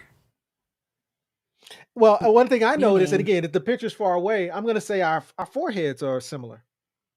He's got a lot of room. Let's get I wish we could close up. Yeah, he's got Put you and Tony side by that side. distance there. He's got a measure fair lot it. of room. Need a measuring tool right now. Bruh. Okay. Next up is Roger. Roger says, is it even wise to carry your mortgage into retirement when your retirement income is going to be 40 to 50% less than it was in your working years? It's a great question. It depends. Short answer would be no, but I think it depends, because the counter to that is, are you saying that I should focus on making sure my mortgage is paid off before I get to retirement? I would rather put any extra dollar you have into a vehicle that's going to generate wealth for you. And then if I still need to pay off my mortgage, I can use that vehicle that I have generated wealth within to still pay off the mortgage. So I'm going to say it depends. Everyone, it's not a one size fits all. Like even today's example, we had a gentleman, 66 years old, going into retirement in 4 years. There's an emergency here. We have to pay off this home in order to free up enough cash flow so that he could successfully walk into retirement. Now, we didn't talk about what happens beyond retirement, but it was, hey, this is my need. So it's not a one size fits all answer. It really depends on your specific situation. Okay. We have a lot of good comments in here too that maybe we have time to pull up. He has one more question. It's, Donnell, don't you have to pay back the leverage cash dollars when it comes to your Roth or your IUL if you leverage money? Do you? I'm trying to just decide how I want to answer this. Okay. So let's go with what? I'm taking too long? No. We'll snazz it up. So let's start with the qualified money. You said when it comes to your Roth. So that implies Roth IRA. It also implies Roth 401k. So first off, Roth IRA, can you leverage any of the funds in a Roth IRA? You can't. Now you can do what's called a backdoor Roth. You can pull out your principal dollar amount, tax-free, penalty-free, and use it. But that's not leverage, so you don't have to pay that back. But with a Roth IRA, you cannot leverage the funds in a Roth IRA. With a 401k, whether Roth or traditional, you do have the ability to borrow 50% of what's in it up to $50,000. If you have a spouse, you can multiply that by 2, so that's $100,000. So if you wanted to, or can you borrow money, leverage money from a 401k, whether Roth or traditional? Yes. Are you required to pay it back? Yes. What is that time frame? Well, here's the cool part. If you have your own 401k, solo 401k, self-directed 401k, you get to determine the terms. Now, you have a maximum of 5 years to pay it back. You set the interest rate, you set the monthly payment, and as you're paying it back, you get to leverage it again. Unlike if you were to leverage your current employer's 401k, they set the terms. More than likely, it's coming out of your check without you deciding when or what the interest rate is or what the time frame is. So you have zero control. My point is, with a 401k that you have control of, a self-directed 401k, you have the ability to set all of those terms. But yes, the loan does have to be paid back, but you get to reuse it over and over and over again. And the interest that you set, the principal that you're paying back directly to you, not to anyone else. So it becomes a leverageable amount that you can use forever. Now, if you're using that leveraged amount on the purchase of a primary residence, because as I mentioned, if you borrow money from your 401k, you've got 5 years to pay it back. But if you use that leveraged amount on the purchase of a primary residence, you actually have 15 years to pay it back. And again, you set the terms. So moral of the story is, yes, you'd have to pay it back.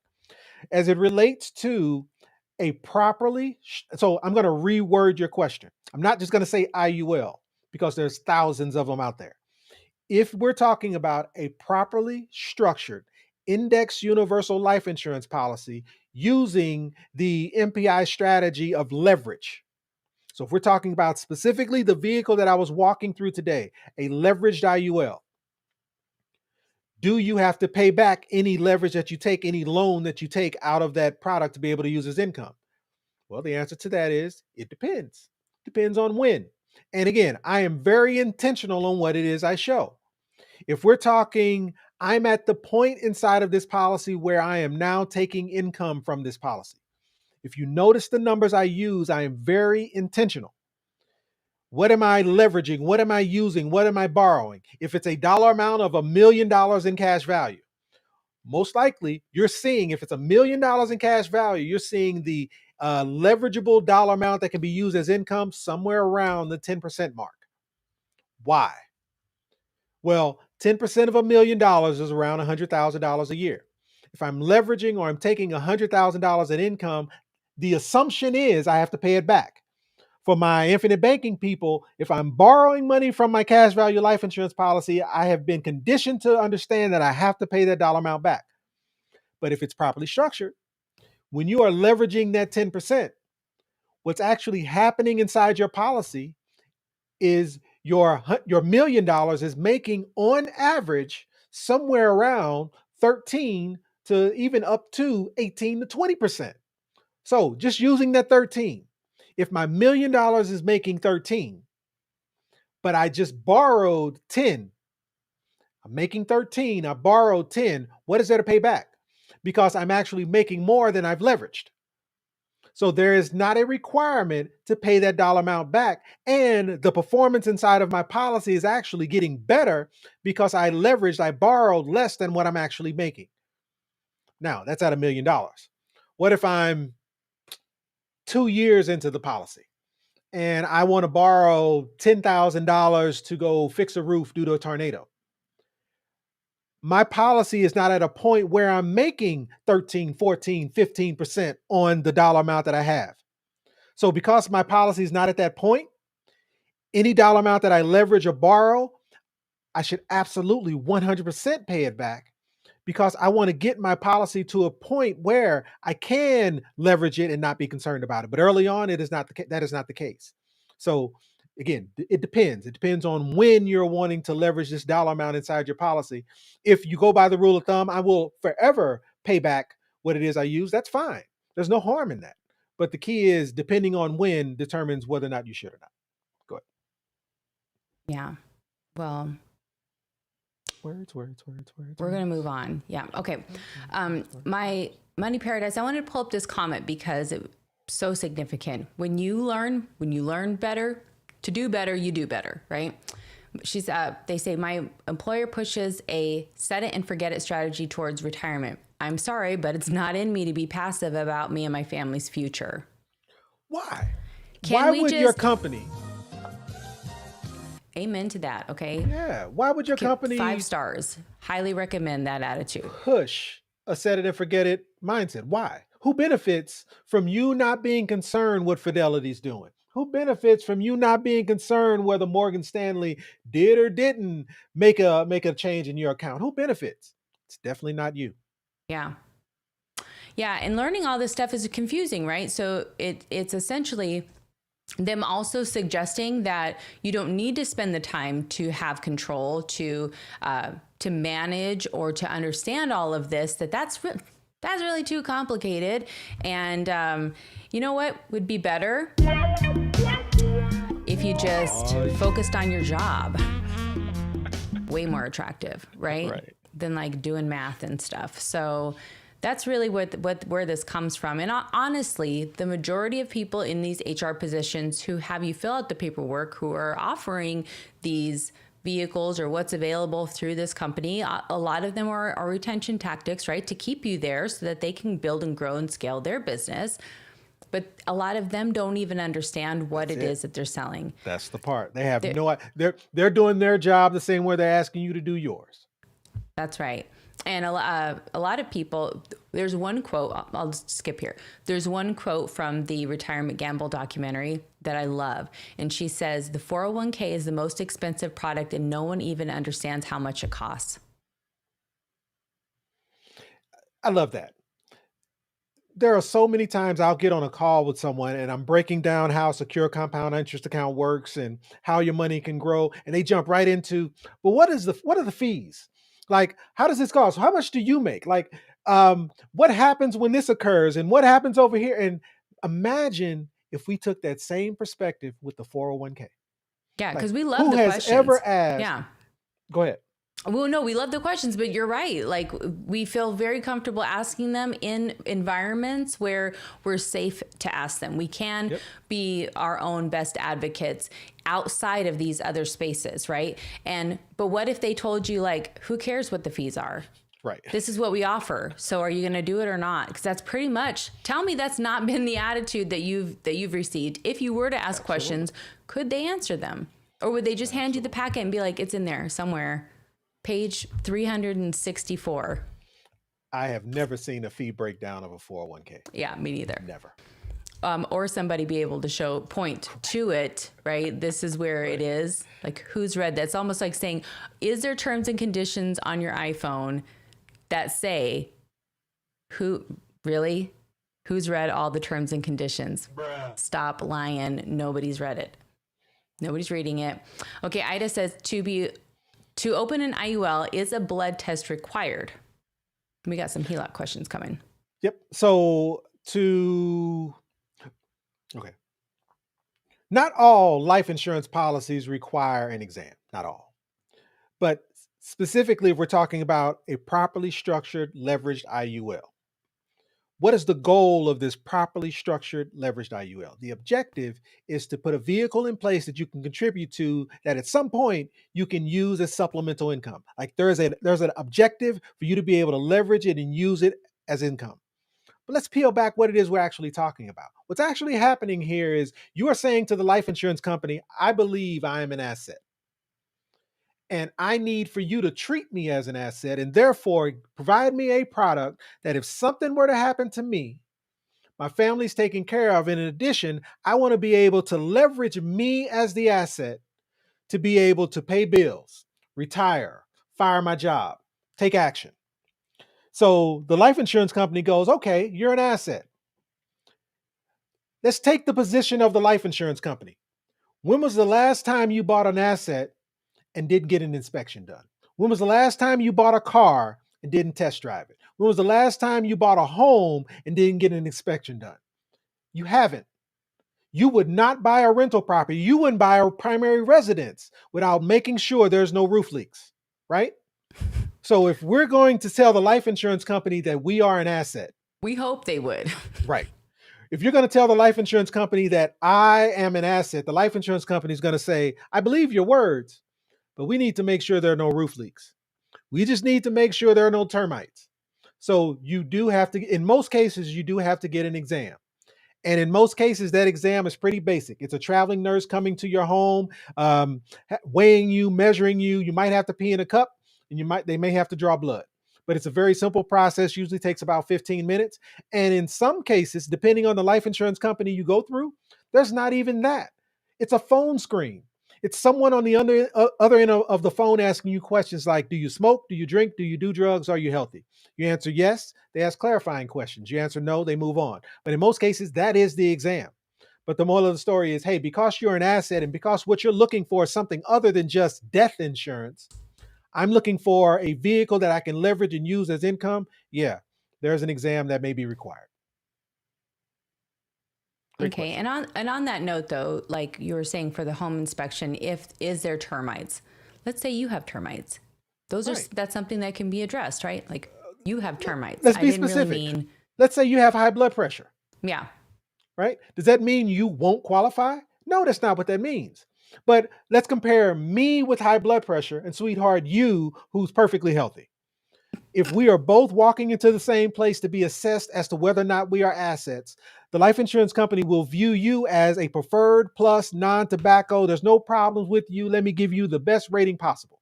yes, Whereas with me, yeah, I'm a type 2 diabetic, but I'm taking my medication, I'm exercising, I'm watching my diet, I'm in fairly decent shape with the exception of the fact that I'm type 2 diabetic. Maybe I didn't get approved at preferred plus, but that doesn't mean I didn't get approved. And the difference between you and I is really inconsequential over time. We're talking maybe $1,000. The difference is the cost of insurance for you may be less than the cost of insurance for me. But this is still a vehicle that I can contribute to. It's still a vehicle that compounds. It's still a vehicle that I can retire off, even though I may have some condition. Now, if I said I had a heart attack last month, and so I had to get a couple stents in, would I still qualify for a product like this compared to you? Probably not. Because from the life insurance company's perspective, this is life insurance. They are viewing me as an asset, and the life insurance company is looking to make money off me. I am an asset. What's the likelihood of me still being here over time? Again, there's an assessment there. yeah. If you have a cracked foundation. Yeah, but there are things that some people have addressed, the termites in their life and then come back and apply it again to Absolutely. have a better rating. So that's what I wanted to say Absolutely. is that listen, if you've got a situation that can be addressed, then that's good news because it Does can not be improved. disqualify you. Yeah. Or they'll let you know if that's something that can be revisited at a later Yeah, and they're time. pretty good about saying this condition may have disqualified you, but come back after X amount of months once you've addressed this piece and reassess. Yeah. Yep. Okay, moving to Win says, and welcome, by the way. Do people actually lose by paying off their house instead of attacking the mortgage for 3 to 4 years, refinance with increased cash flow, get a rental where they can attack that rental with both? Rental, there was it was continued rental and increased cash flow. Let's just say that's where it was. I can't find it. So it really depends on the goal. There's no, like the gentleman that called and said, "Hey, I'm 66, retiring at 70. I want to pay off my home."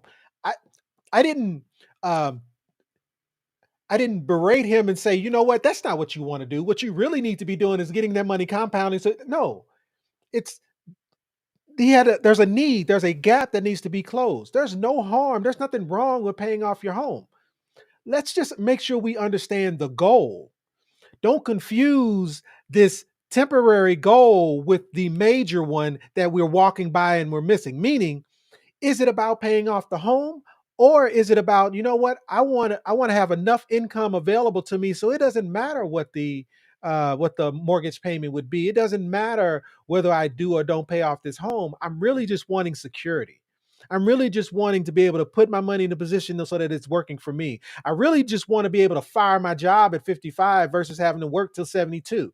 Like that's the real goal. And so the question is, does paying off the home help or hurt the real goal?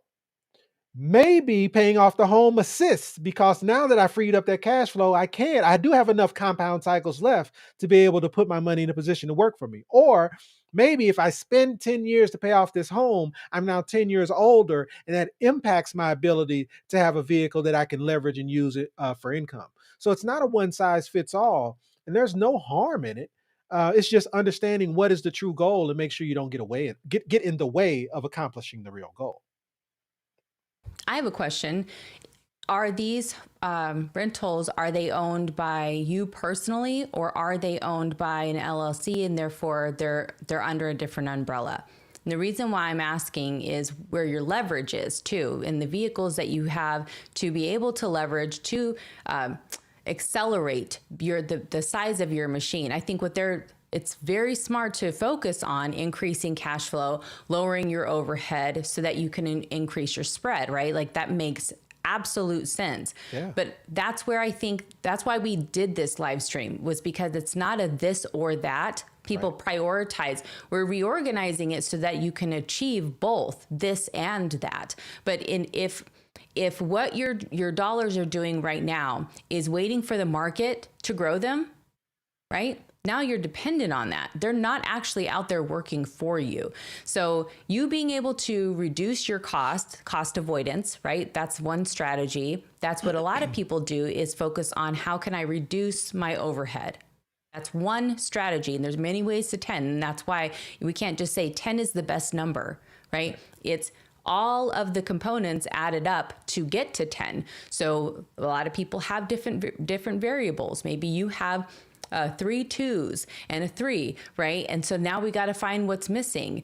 For other people, they could have a different set of variables. And that's why this can't be one size fits all. That's why baby steps don't help everybody, right? That's why a lot of this traditional financial advice that's been out there, trends, even if you will, belief systems around finances, people are now coming to learn when it's too late that it didn't work, that it wasn't enough, it's not going to be enough, and now they can't go back and leverage that time differently.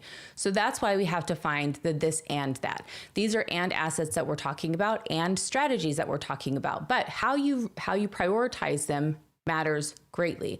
And I think as a real estate investor, you would understand that if you were to, for instance, if you were to prioritize getting as much equity into a house that you could leverage to then jump in, timing the market, right? Time and understanding like this is a hot market. I could definitely take advantage of this if I had more leverage, if I had access to more capital. That's what we're talking about, is being able to have more capital, have more leverage, and be able to invest in more, and your leverage continue to grow exponentially. So that's, if you go back, if you missed the first part of the stream, you'll see there's a map in there. If you're just kind of like scrubbing back, there's a map. There's some charts in there that break all of that down. And I think your question will be answered in more depth earlier in the stream. I hope that answers your question. But yes, do people actually lose by paying off their home and prioritizing? Absolutely. And what we were talking about in the beginning is that they are stepping over dollars to pick up pennies. And we show you how you can do both. What this question reminds me of is a conversation I had with a client around, hey, I've got 6 rentals, one for each one of my kids. And what he's learning is his kids want nothing to do with those 6 rentals. And so Yeah. what he's in the process of doing is liquidating those rentals so that he could start putting those funds into some type of secure compound interest account to be able to sustain his legacy. Because here's the Yeah. concern. He's got these rentals, they're cash flowing, like that's awesome. But if he is no longer here to manage them, his kids are going to liquidate them. And Yeah. how long will that last? Right. Will that sustain generations? Or will it sustain enough time for his kids to have spent it all? Yeah. So the well, thought 2 or process 3 is years is what they say it lasts. exactly. So is there a way to take these 6 rentals I have and put them in a position to where you said it, the truth said it and forget it. I'm going to put these dollars in a position to where all it does is generate and build wealth over time, so that regardless of whether I'm here, regardless of whether my kids here, or regardless of whether my kids' kids are here, this vehicle is now producing income for the next 500 years. Yep. And one of many vehicles and assets that I could have inside of my portfolio that are all working for me so that I don't have to work. And that's really what it is. I think there's a lot of people who have nailed this. They have done such a good job in designing how their income is now being produced. They're not, a lot of them aren't on social media or out in these internet streets to share how they did it, right? They're on an island somewhere enjoying life. And that was our goal. But we decided about a few years before we had hit the milestone for us to be able to be on some island somewhere, just checked out, riding off into the sunset, that there's enough out here for everybody, and that we had access to information. That was the difference for us. So we wanted to make sure that others had access to that information too. And all we can do is say, well, you guys are coming with us. Whoever wants to, you're coming with us. So get on board, get in the boat. And we talk about the boat. We're going to talk about the boat here in just a moment. But if you are not on board, if you're kind of dipping a toe in the water and you're just wanting to learn about this and what are they talking about, and these are interesting strategies, but you haven't taken action yet, maybe part of that reason is that you have somebody else in the equation, somebody else holding variables in your equation, like your spouse, for instance, who thinks all of this is crazy and what's the point and why life, there's already enough going on in the world. I'm not going to learn all this stuff. I'm not going to watch these YouTube videos. What are you talking about? Like, you even talking about is killing my vibe. We know somebody like that. A lot of people like that. It's me. Yeah, it's me. And I was that person in our marriage who was like, look, I did not marry you and enter into this relationship to now change things up and how we're going to do it and what's important to us and all of that. Like, I'm happy how things are. I feel like I have peace. I feel like we're finally getting into that zone, right? Like, things are easy, but I didn't know what I didn't know. And that's where he had his first aha moment of like, oh no, you have to hear this. And then now now that I have seen it and I've had my own aha moment, you can't shout it from the rooftops loud enough. And I know there's a lot of people, I see them in the chat right now, who feel the exact same way. Can't yell it loud enough. And it's so frustrating when you're trying to show people like, wake up, psh, you got to see this. And I don't have to listen to you. I don't have to listen at all. Matter of fact, it's killing my vibe. It's Joy Vampire. I'm not going to listen. Sorry, I'm out. And for that reason, I'm out. So we are going to spin for the boat in just a moment. So if you haven't gotten a boat, jump in the chat, put #boat. We're going to play the video about the boat and why we give away the boat, because it has to do with your goal, what Moving Twin was talking about. Like, what's the goal? But Daps wants to slide in here and ask, like, hey, look, when can we get access to that spreadsheet that your friend created for you to get started for when you started paying off your mortgage? We did have that tool, and that did help me see, right? That was a great tool. So we are still waiting to hear back, and we need to organize that because we can't share it. Somebody else created it. It was a friend of ours, and you know it's crazy. I'm going to say this about him.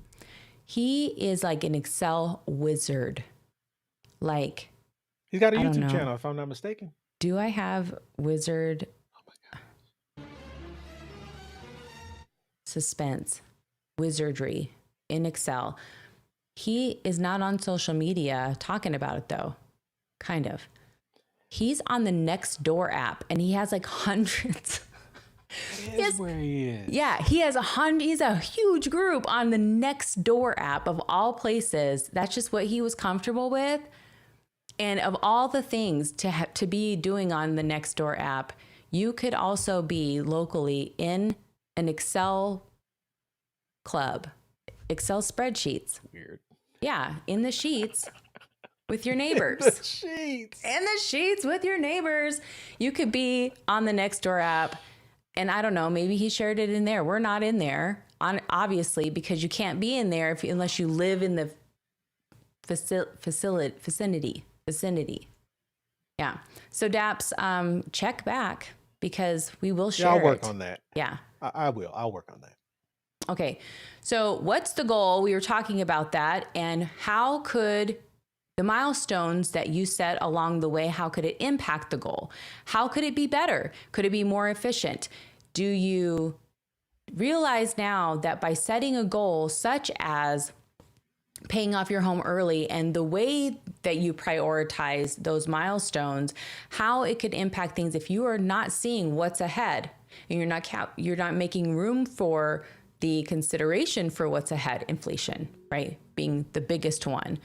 Lifestyle being another one, not knowing what your lifestyle will require. It could be health concerns. And so we have to be prepared for that, or we are limited to the resources that are provided to us, what somebody else thinks is good enough for us.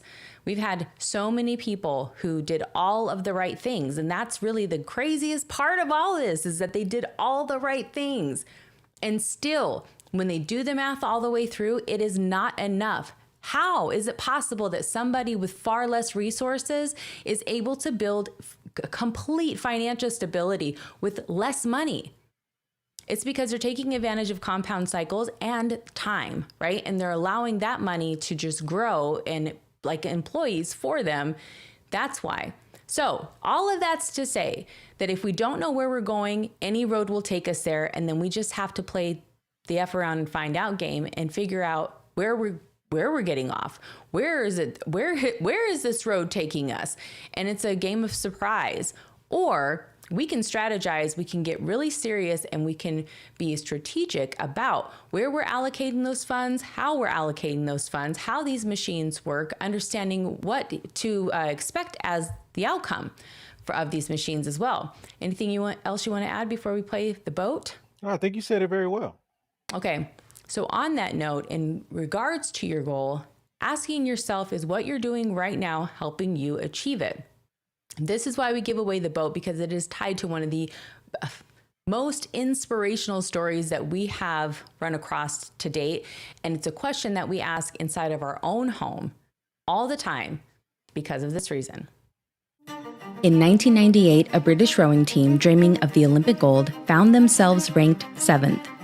Their focus had always been on the competition day, but they realized the keys to reaching their highest potential were hiding in the decisions that they'd make over those next 2 years. Faced with two obvious choices, continue their current path and expect the same result, or give up, they discovered a third transformative option. They united under one guiding question: will it make the boat go faster? Every decision, every action was weighed against this mantra. If the answer was yes, they could or would have to do it. If the answer was no, it was forbidden, non-negotiable. Prior to the competition, this team was doubted and ridiculed, but no one knew what they had been doing. And once they hit the water, they were nearly unrecognizable, achieved their pinnacle, and won the gold. So we ask you, What is your goal? What are you willing to do to achieve it? will your story feel unrecognizable, even to you? Are you willing to light your beacon and stay focused, stay committed? Is your story non-negotiable, or are you waiting to find out how you ranked? Your financial future is not a game. You are only competing with yourself and those in the boat with you, your family, and the many generations to come. Will this make the boat go faster? A sounding alarm, a beacon of clarity amidst turbulent life decisions.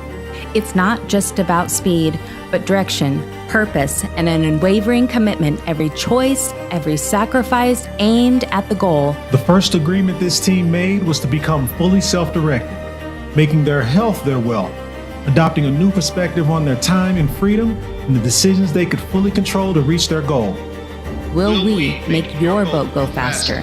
That is our pledge to you. Our mission is to arm you with knowledge, strategies, and insights to ensure that not only you reach the goal, but you do so long before your race is over.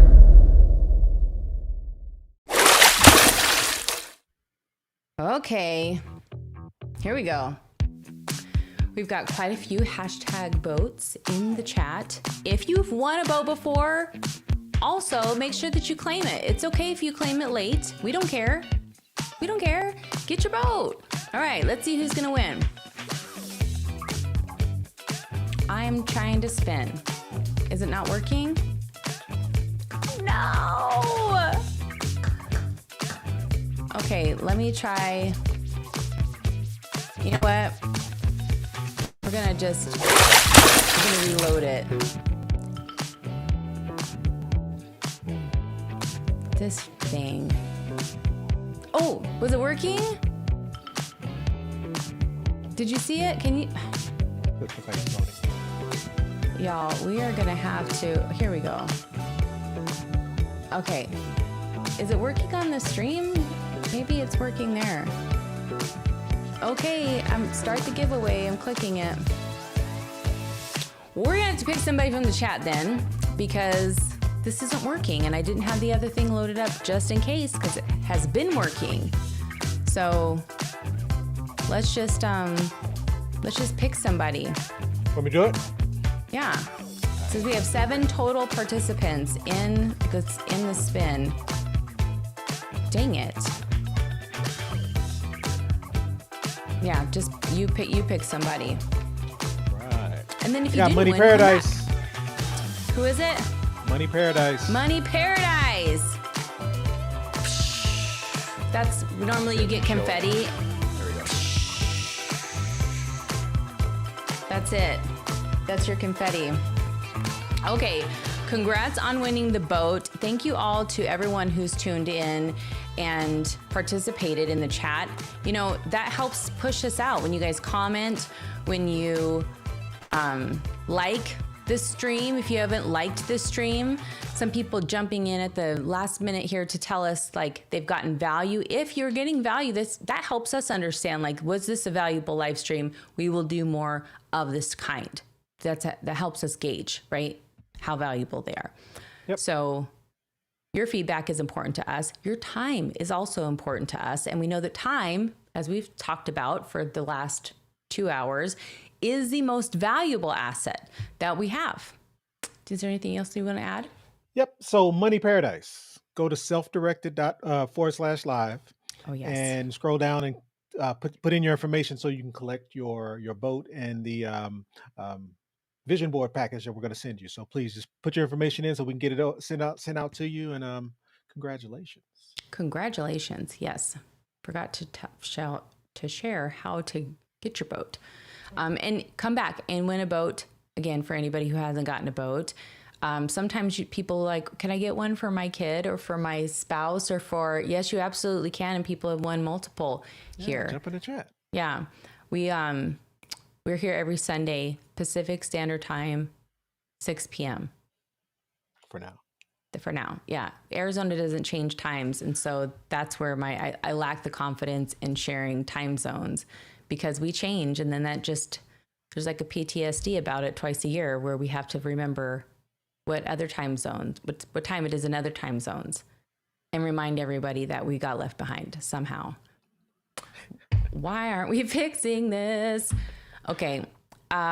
We like to end with, if you didn't come from a wealthy family, you can make sure a wealthy family comes from you. So stay tuned. Stay connected. Stay focused. Stay protected. I'm Angelique. And I'm Donnell. And our goal is to help you get self-directed. And to do that, we have a ton of free resources and we're always adding more. So don't sleep on those. We'll be back here next Sunday. In the meantime, you can rewatch this. You can watch the other hundreds of live streams that are equally packed with value until then. And you can always touch base with us, contact us with any questions that you have in between time. We thank you guys so much for tuning in, and we will see you guys all next time, next Sunday. Bye. Hey, before you go, we want to remind you that becoming fully self-directed means gaining complete control over your wealth, time, and freedom. It's not just an idea. It's a framework, a mindset, and the power to make informed decisions to secure your future. Being here means you're taking those steps, and we want to thank you for allowing us to guide you. We believe that we grow farther and faster when we grow together. So tune in next time and tell a friend to tell a friend. We've helped thousands of people just like you start their journey to financial freedom. And if they can do it, you can too. And if you're ready to learn more, we got you. Get a head start by grabbing these 2 free books. But how do they get them, Donnell? Head over to my website where you'll have access to a few things. A ton of free resources, case studies, and over 100 5-star reviews from people just like you. And in 15 minutes, we can explore what's possible for you. So don't wait. Invest in what you want, when you want. But first, let us help you get self-directed.